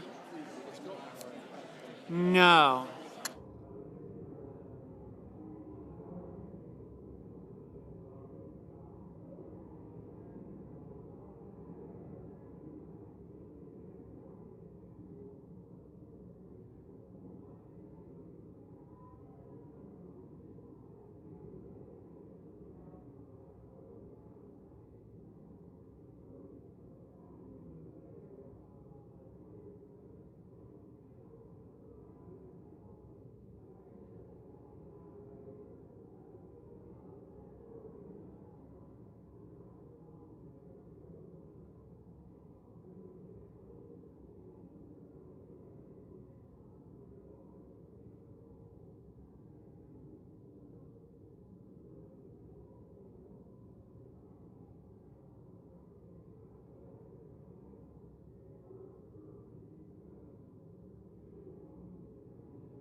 Mr. Justice, Mr. Justice, aye.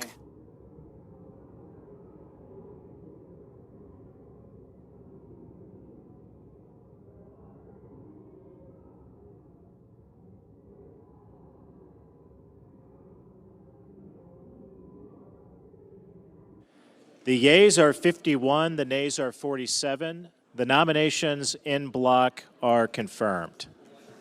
Under the previous order, the motion to reconsider is considered made and laid upon the table, and the President will be immediately notified of the Senate's actions.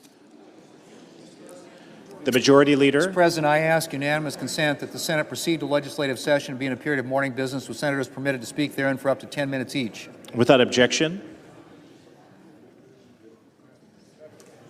Mr. President. The Democratic Leader. I ask unanimous consent the Senate proceed to legislative session, be in a period of morning business with senators permitted to... Oh, that's doomed. He did it already. I used to do that. I move to proceed to calendar 167S2882. The clerk will report. Motion to proceed to calendar number 167S2882, a bill making continuing appropriations for the fiscal year ending September 30th, 2026, and for other purposes. Motion to the desk. The clerk will report the cloture motion. Cloture motion. We, the undersigned senators, in accordance with the provisions of Rule 22 of the Standing Rules of the Senate, do hereby move to bring to a close the debate on the motion to proceed to calendar number 167S2882, a bill making continuing appropriations for the fiscal year ending September 30th, 2026, and for other purposes, signed by 17 senators as follows. I ask consent the reading of the names be waived. Without objection. I withdraw my motion to proceed. The Senator has that right. The motion is withdrawn. Mr. President. The Majority Leader. I move to proceed to calendar number 168, H.R. 5371. The clerk will report. Motion to proceed to calendar number 168, H.R. 5371, an act making continuing appropriations and extensions for fiscal year 2026 and for other purposes. I send a cloture motion to the desk. The clerk will report the cloture motion. Cloture motion. We, the undersigned senators, in accordance with the provisions of Rule 22 of the Standing Rules of the Senate, do hereby move to bring to a close debate on the motion to proceed to calendar number 168, H.R. 5371, an act making continuing appropriations and extensions for fiscal year 2026 and for other purposes, signed by 17 senators as follows. I ask consent the reading of the names be waived. Without objection. And I move to proceed to H.J. Res. 104. The question is on the motion. I ask for the ayes and nays. Is there a sufficient second? There is. The clerk will call the roll. Ms. Alsobrooks, Ms. Baldwin, Mr. Banks. Sir.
Mr. Barrasso, Mr. Bennett.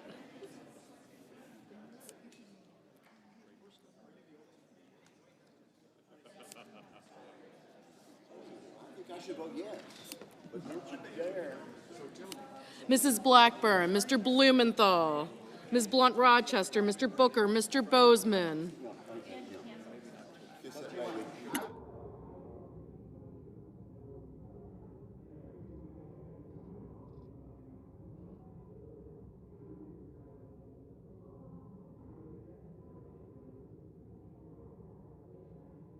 Mr. Booker, Mr. Bozeman, Mrs. Britt, thank you. Mr. Budd, Ms. Cantwell, Mrs. Capito, Mr. Cassidy, Ms. Collins, Mr. Coons, Mr. Cornyn, Ms. Cortez Masto, Mr. Cotton, Mr. Kramer, Mr. Crapo, Mr. Cruz, Mr. Curtis, Mr. Daines, Ms. Duckworth, Mr. Durbin, Ms. Ernst, Mr. Fetterman, Mrs. Fisher, Mr. Gallego, Mrs. Gillibrand, Mr. Graham, Mr. Grassley, Mr. Haggerty, Ms. Hassan, Mr. Hawley,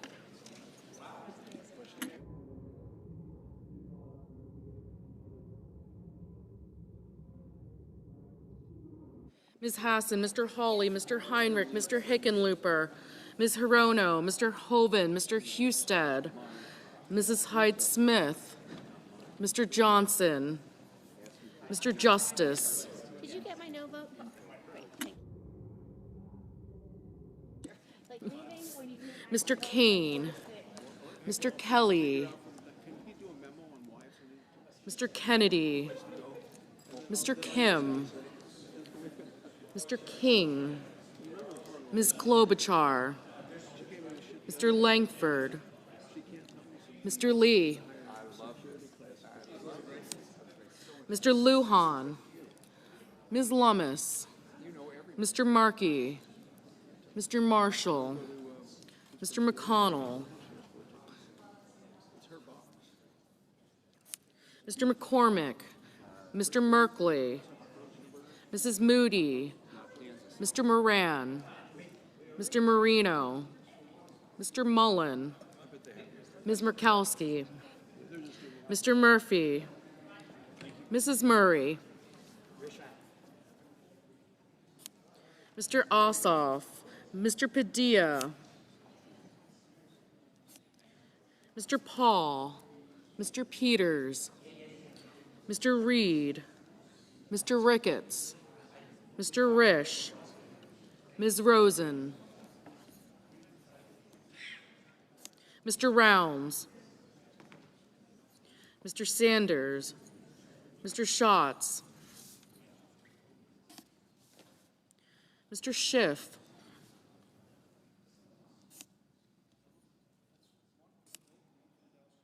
Los Yankees.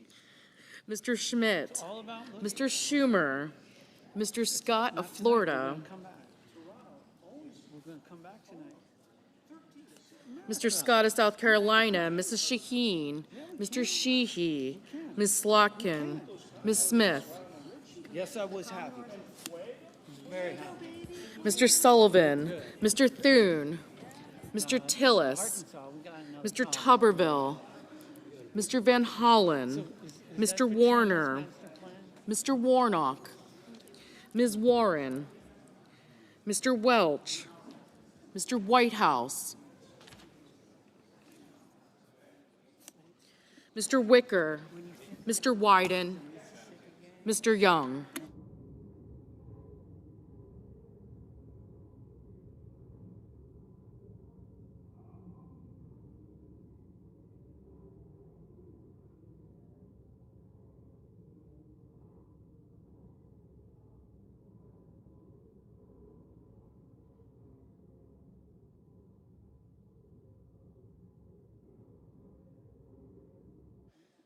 Senators voting in the affirmative: Banks, Barrasso, Blackburn, Bozeman, Britt, Budd, Capito, Cornyn, Cotton, Crapo, Deans, Fisher, Grassley, Haggerty, Hawley, Hoven, Husted, Hyde-Smith, Johnson, Justice, Kennedy, Langford, Lee, Lummis, Marshall, McConnell, McCormick, Moody, Moran, Marino, Mullen, Murkowski, Paul, Risch, Rounds, Schmidt, Scott of South Carolina, Wicker, and Young.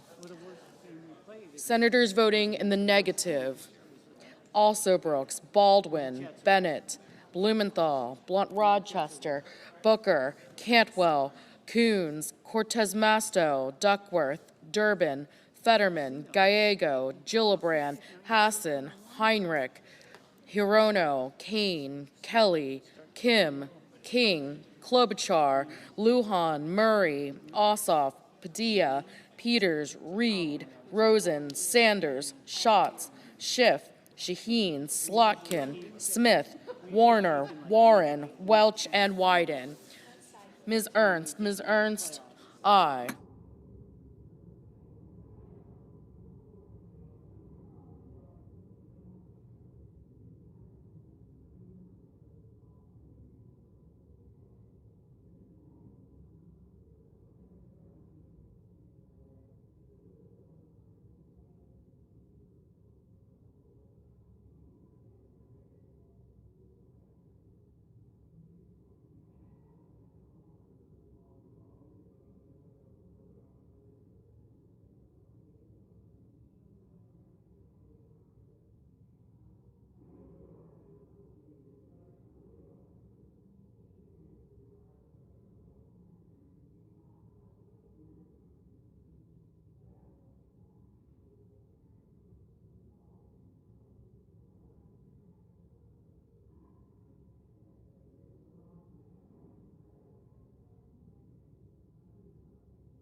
Mr. Schumer, no.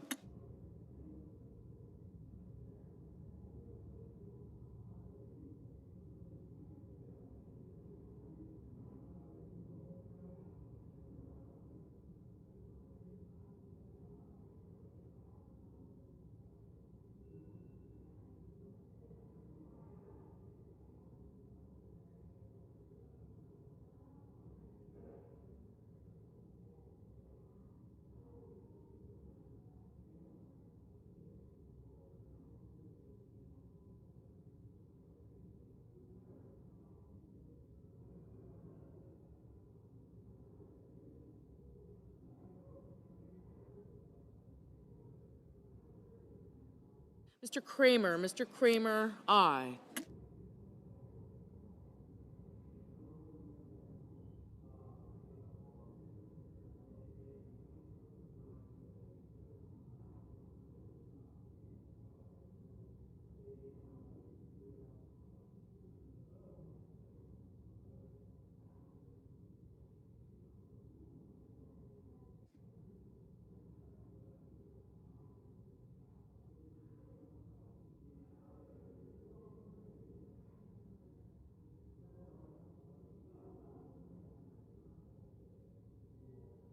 Mr. Hickenlooper, no.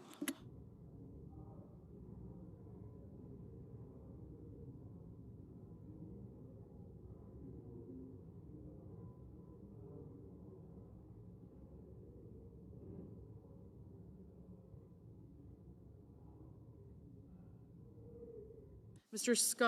Scott of Florida, aye.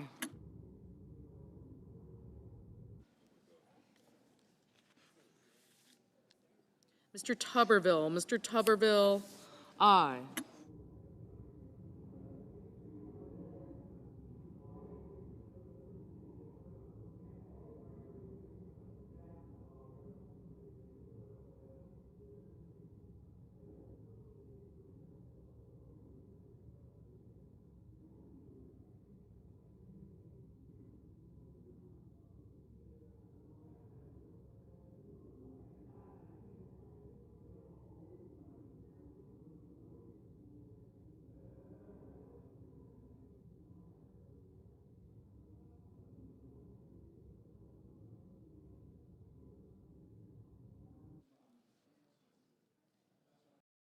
Mr. Van Hollen, Mr. Van Hollen, no.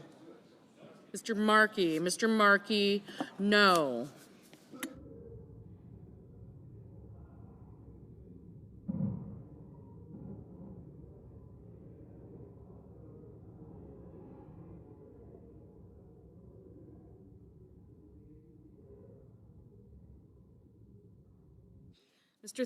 Mr. Thune, aye. Ms. Collins, aye.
Mr. Merkley, no.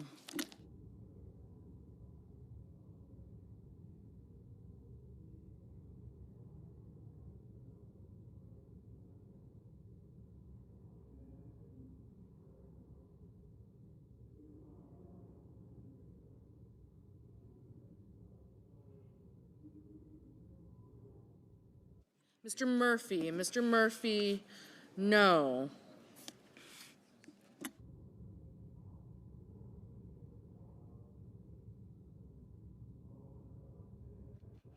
Mr. Sullivan, aye.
Mr. Warnock. Mr. Warnock, no.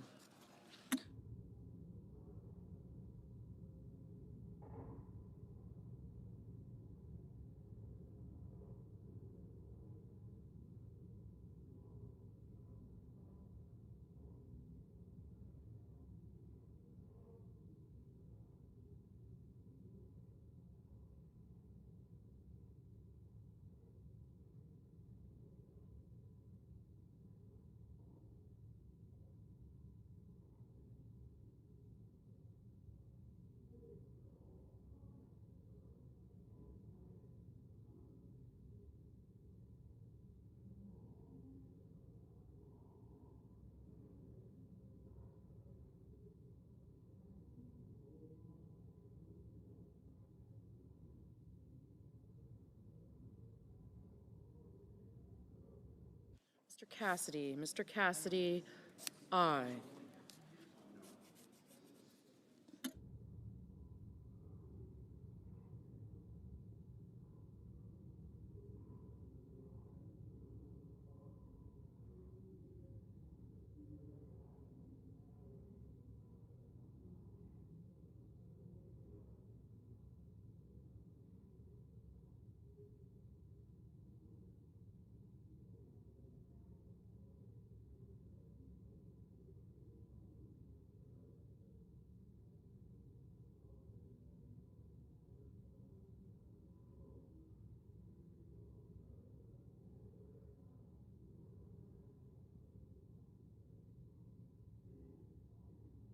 Mr. Graham, aye.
Mr.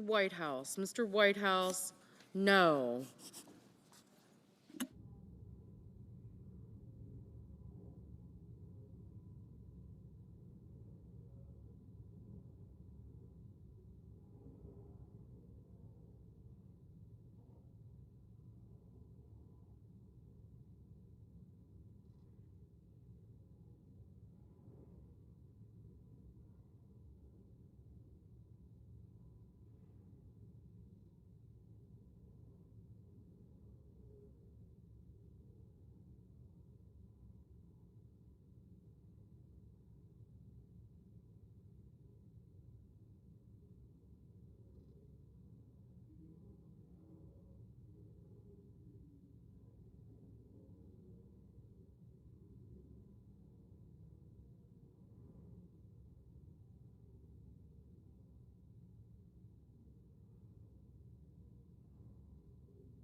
Mr. Ricketts. Mr. Ricketts. Aye.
Mr. Cruz. Mr. Cruz. Aye.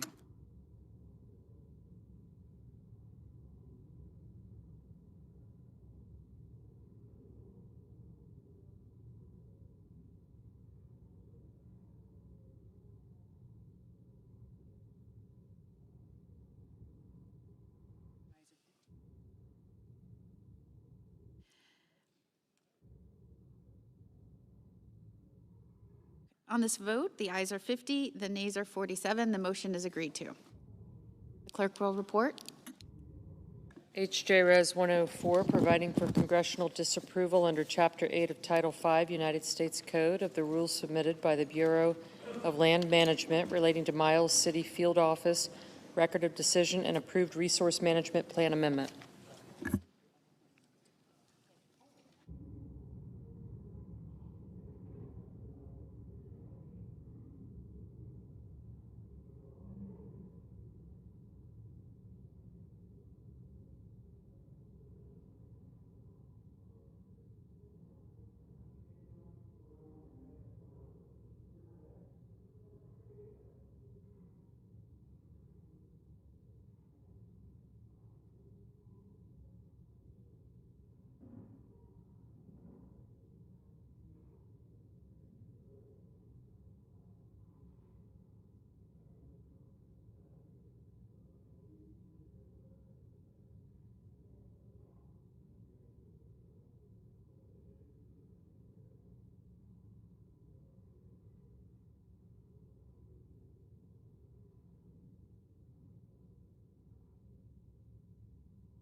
President.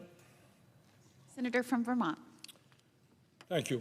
Madam President, we are now approaching day 7 of the government shutdown.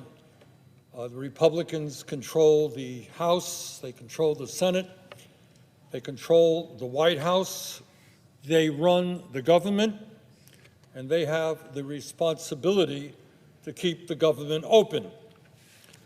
And in that light, it might be a good idea, I know a radical idea, but in the midst of the crises that we are facing, it really might be nice for Speaker Johnson to actually bring House members back to Washington after their 18-day vacation. The American people are nervous about this shutdown. Federal employees are deeply disturbed. People are frightened. Republicans in the House should return to work. Madam President, as we all know, Senate rules require a 60-vote majority in order to pass a budget, 60 votes. And that means that passing a budget requires bipartisan support. That is why decades ago the rules were established. It is very rare that one party has more than 60 votes. So if you need 60 votes, it means that you have to compromise, you have to negotiate. When Democrats were in power, they had to work with Republicans to get the 60 votes. When Republicans in the past were in power, they had to work with Democrats to get the 60 votes. That's the way it worked. But not now. This time around, the Republicans have refused to negotiate. Basically, what they are saying is it is their way or the highway. Take it or leave it. So, Madam President, within that context of Republicans refusing to negotiate, what is this shutdown about? What are the major issues that separate the parties? Well, it is not complicated. Madam President, as everybody in America knows, our healthcare system today is broken, it is dysfunctional, it is cruel. We are the wealthiest country in the history of the world, but we are the only major country not to guarantee health care to all people as a human right. And in fact, our health care outcomes are worse in most cases than other major countries. It is a broken system. Today, in the richest country on earth, 85 million Americans are uninsured or underinsured. And that results in some 60,000 Americans dying every single year unnecessarily because they can't afford to go to a doctor. We pay the highest prices in the world for health care. It is unbelievable and unsustainable. We are now spending over $14,000 for every man, woman, and child. When you throw in Medicare, Medicaid, employer-covered health care, individual costs, over $14,000. That is insane, almost twice as much as other countries around the world. We pay by far the highest prices in the world for prescription drugs. 1 out of 4 Americans can't afford to go and fill the prescription their doctors write. In America today, in our great country, we don't have enough doctors. People all over America, in Vermont, all over America, have to wait months to get in to see a specialist. We don't have enough nurses, massive nursing shortage. We don't have enough dentists. We don't have enough mental health counselors. And our life expectancy, how long we live, is substantially lower than other major countries, despite the fact that we spend so much more. Now, given that reality, given that our healthcare system is broken, one might think that the issue we are debating today is how do we improve it? How do we make sure that in America we appreciate health care as a human right, which it is? How do we guarantee health care to every man, woman, and child in a cost-effective way? In my view, that is moving toward a Medicare for all single-payer system. Other people got ideas, bring them forward. Health care is a human right. But that is not the debate we are having now.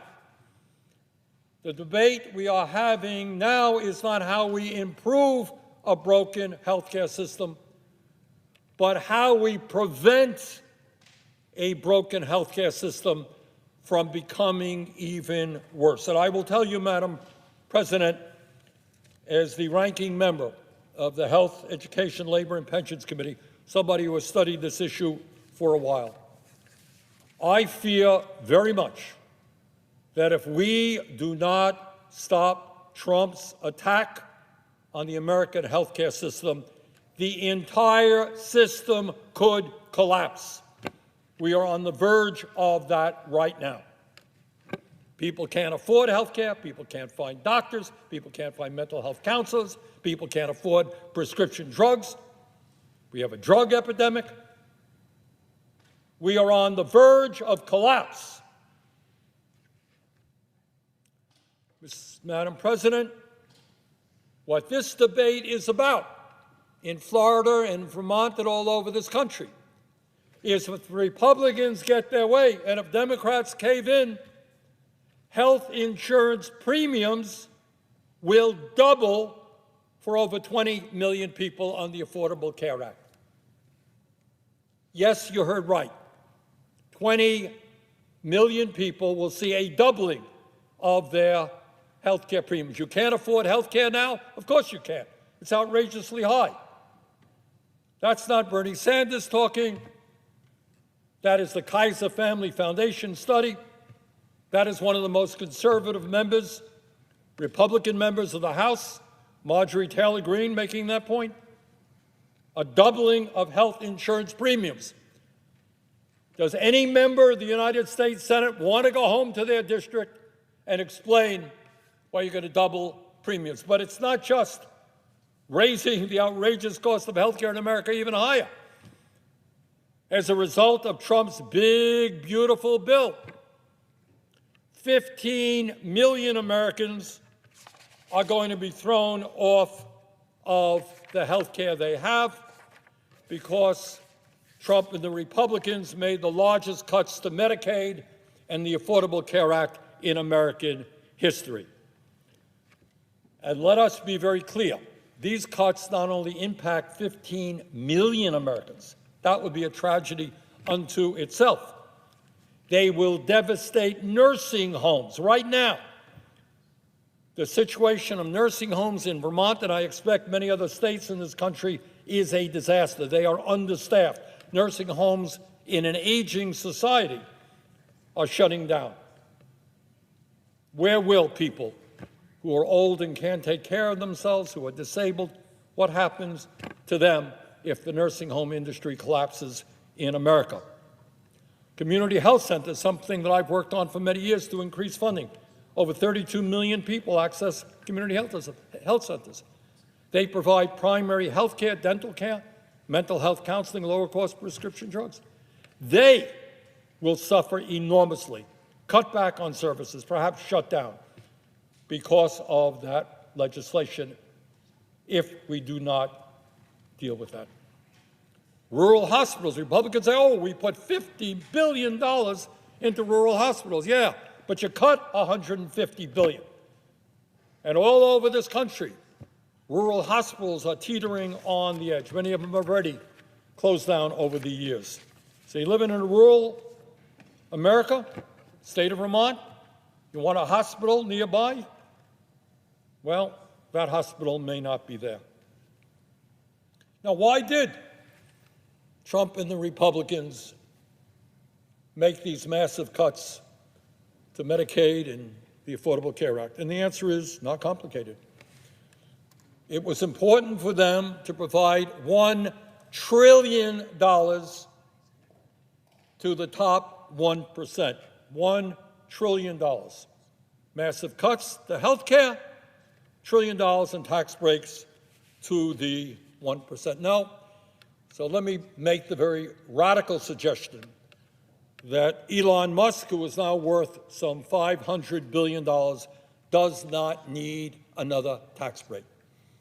Today, we have more income and wealth inequality than we've ever had in the history of America. Musk himself owns more wealth than the bottom 52% of American households. Top 1% owns more wealth than the bottom 93%. Never before have we seen such income and wealth disparity. Republicans said we're going to massively cut Medicaid, ACA, in order to give tax breaks to the richest people in America.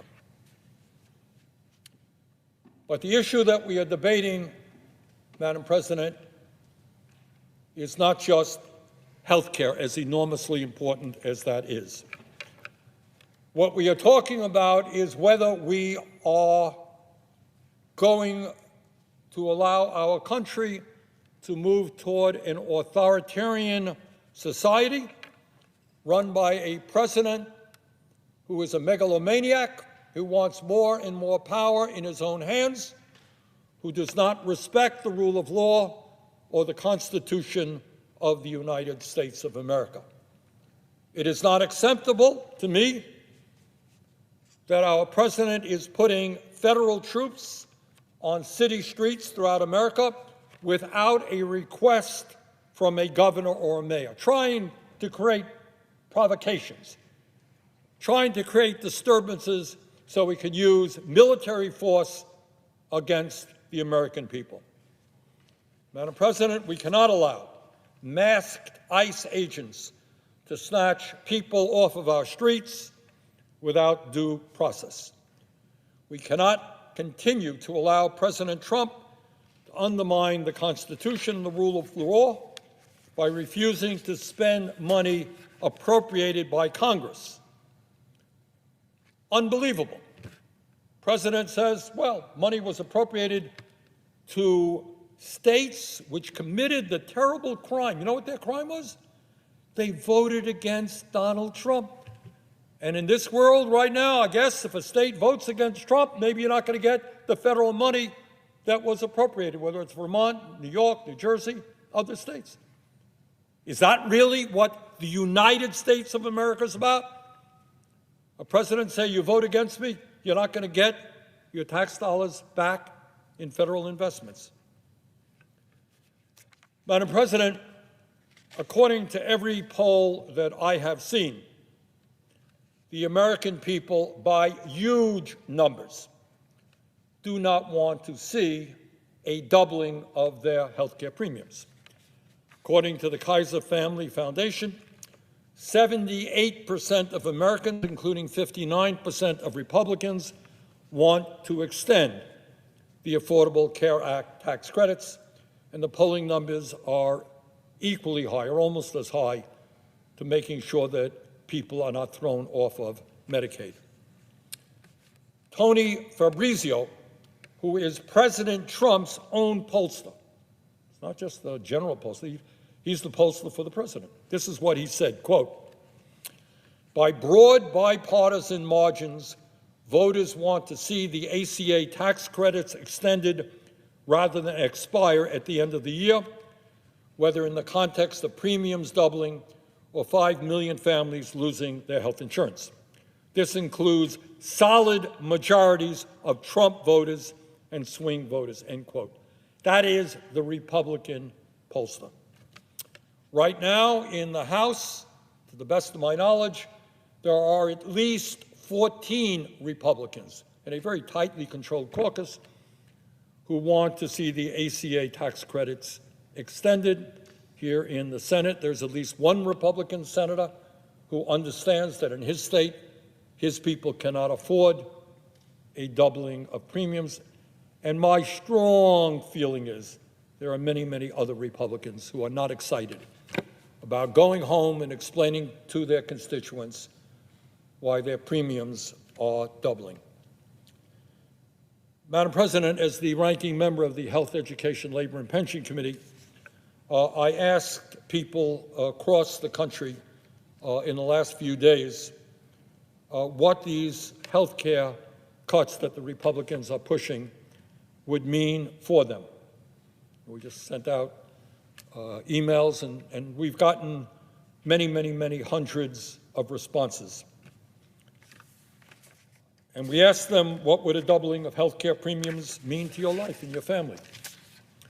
What would it mean if you were one of the 15 million Americans thrown off of health care through cuts in Medicaid? What would it mean to you if the rural hospital near you shut down because of these Medicaid cuts? And in less than a week, we received responses, many hundreds, from 42 states and the District of Columbia. And today, we are releasing a report that describes the devastating human impact of the Republican budget and its massive cuts to Medicaid and the Affordable Care Act. And here is just some of what we found. People are afraid that they could get sicker or even die. Laura, I won't give her last name, from Wisconsin said, and I quote, "I live in fear of whether or not I will be able to afford my life-saving treatment. I have a rare kidney disease that requires immunotherapy every 9 months. I am terrified I will die," end quote. And we got a lot of those. People who are dealing with very serious illnesses who, in fact, will die. They will die if they cannot afford health insurance, and they will not be able to afford health insurance if their premiums double or if they're thrown off of Medicaid. But it's not just the fear that people will die or get sicker because they lack health care.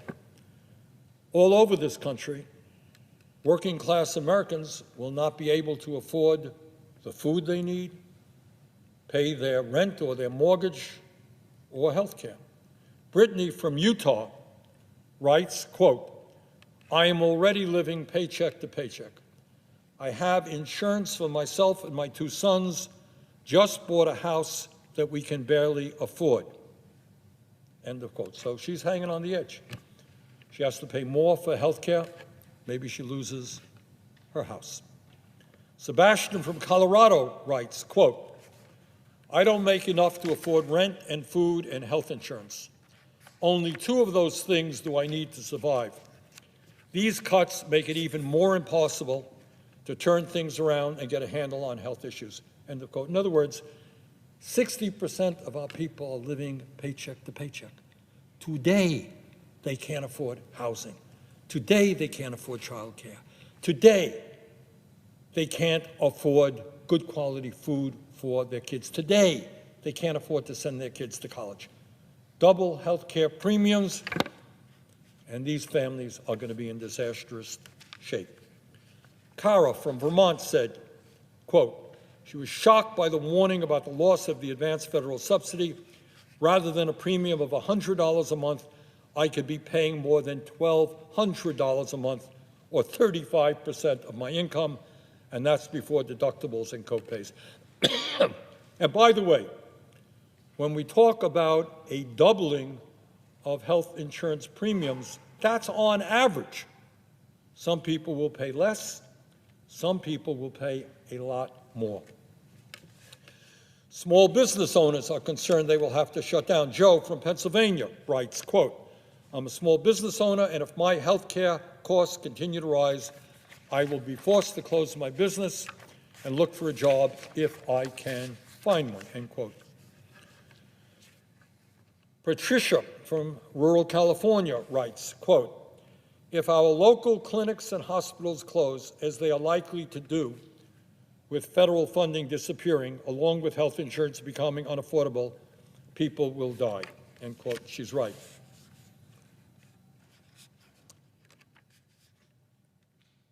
On average, health care premiums will double. But here's what happens when it is not average. If you are living in Virginia, your premiums could go up from less than $650 a month today to nearly $2,200 a month next year. $650 to $2,200. That is not a doubling. It's almost a quadrupling of what you're paying. If you live in Idaho, your premiums could go up from $283 a month to $407 a month. If you live in the state of Georgia, your family could see their premiums go up from $940 a month today to over $4,000 a month. Madam President, at a time when people today cannot afford health care, the idea of doubling, tripling health care premiums is insane. It is unacceptable, and no member of the United States Senate should support that. So, Madam President, no, I am not going to go back to Vermont and tell the people there that I have thrown 15 million Americans off the health care that they have at a time when studies indicate that will mean that tens and tens of thousands of people will die as a result. I'm not going to do that. And I'm not going to vote for a health care situation which doubles premiums for 20 million Americans. So, Madam President, we are where we are right now.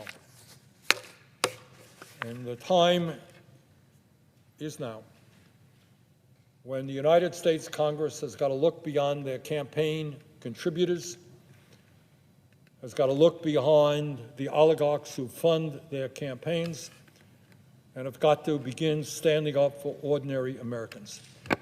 Our job is to improve a broken healthcare system and guarantee health care to all.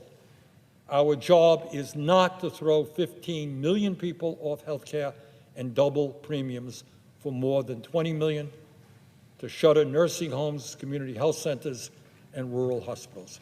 The choice is clear. Let us stand with the American people. Thank you. I would yield the floor.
No worries.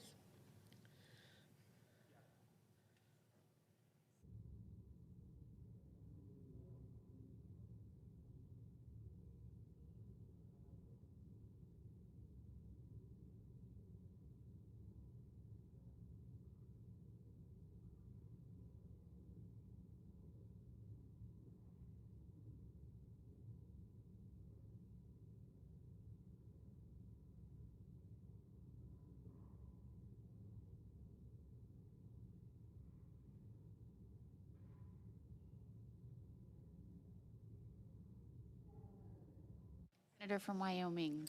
I ask unanimous consent that the Senate be in a period of morning business with senators permitted to speak therein for up to 10 minutes each.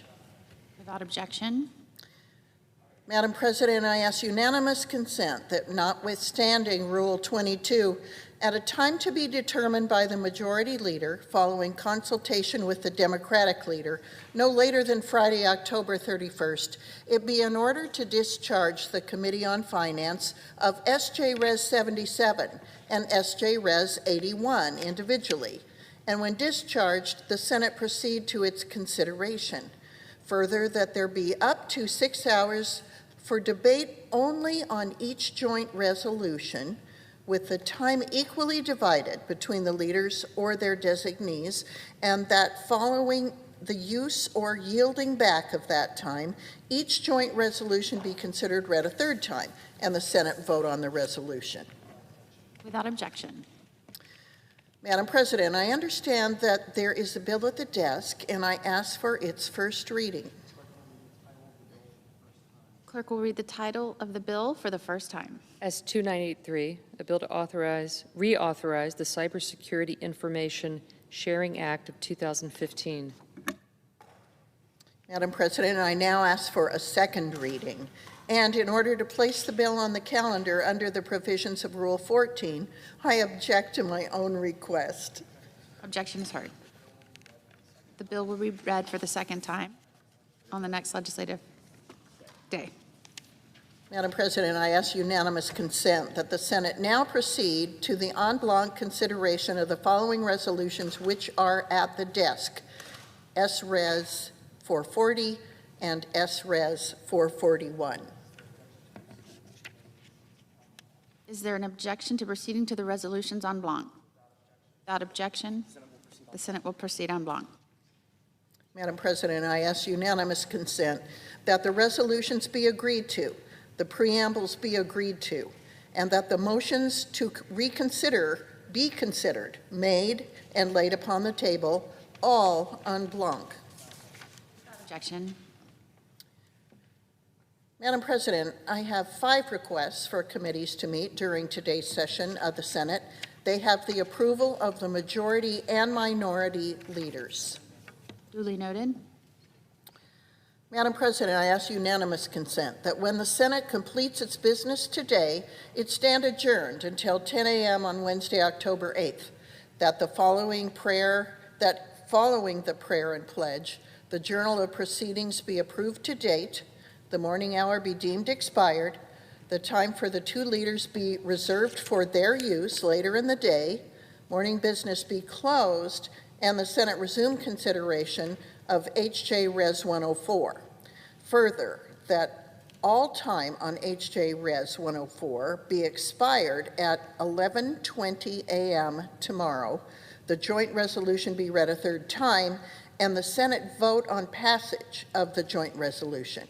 Finally, notwithstanding Rule 22, the cloture motion with respect to Executive Calendar number 459 ripen at 2:15 p.m. tomorrow. Without objection. Madam President, if there's no further business to come before the Senate, I ask that it stand adjourned under the previous order. Senate stands adjourned until 10 a.m. tomorrow.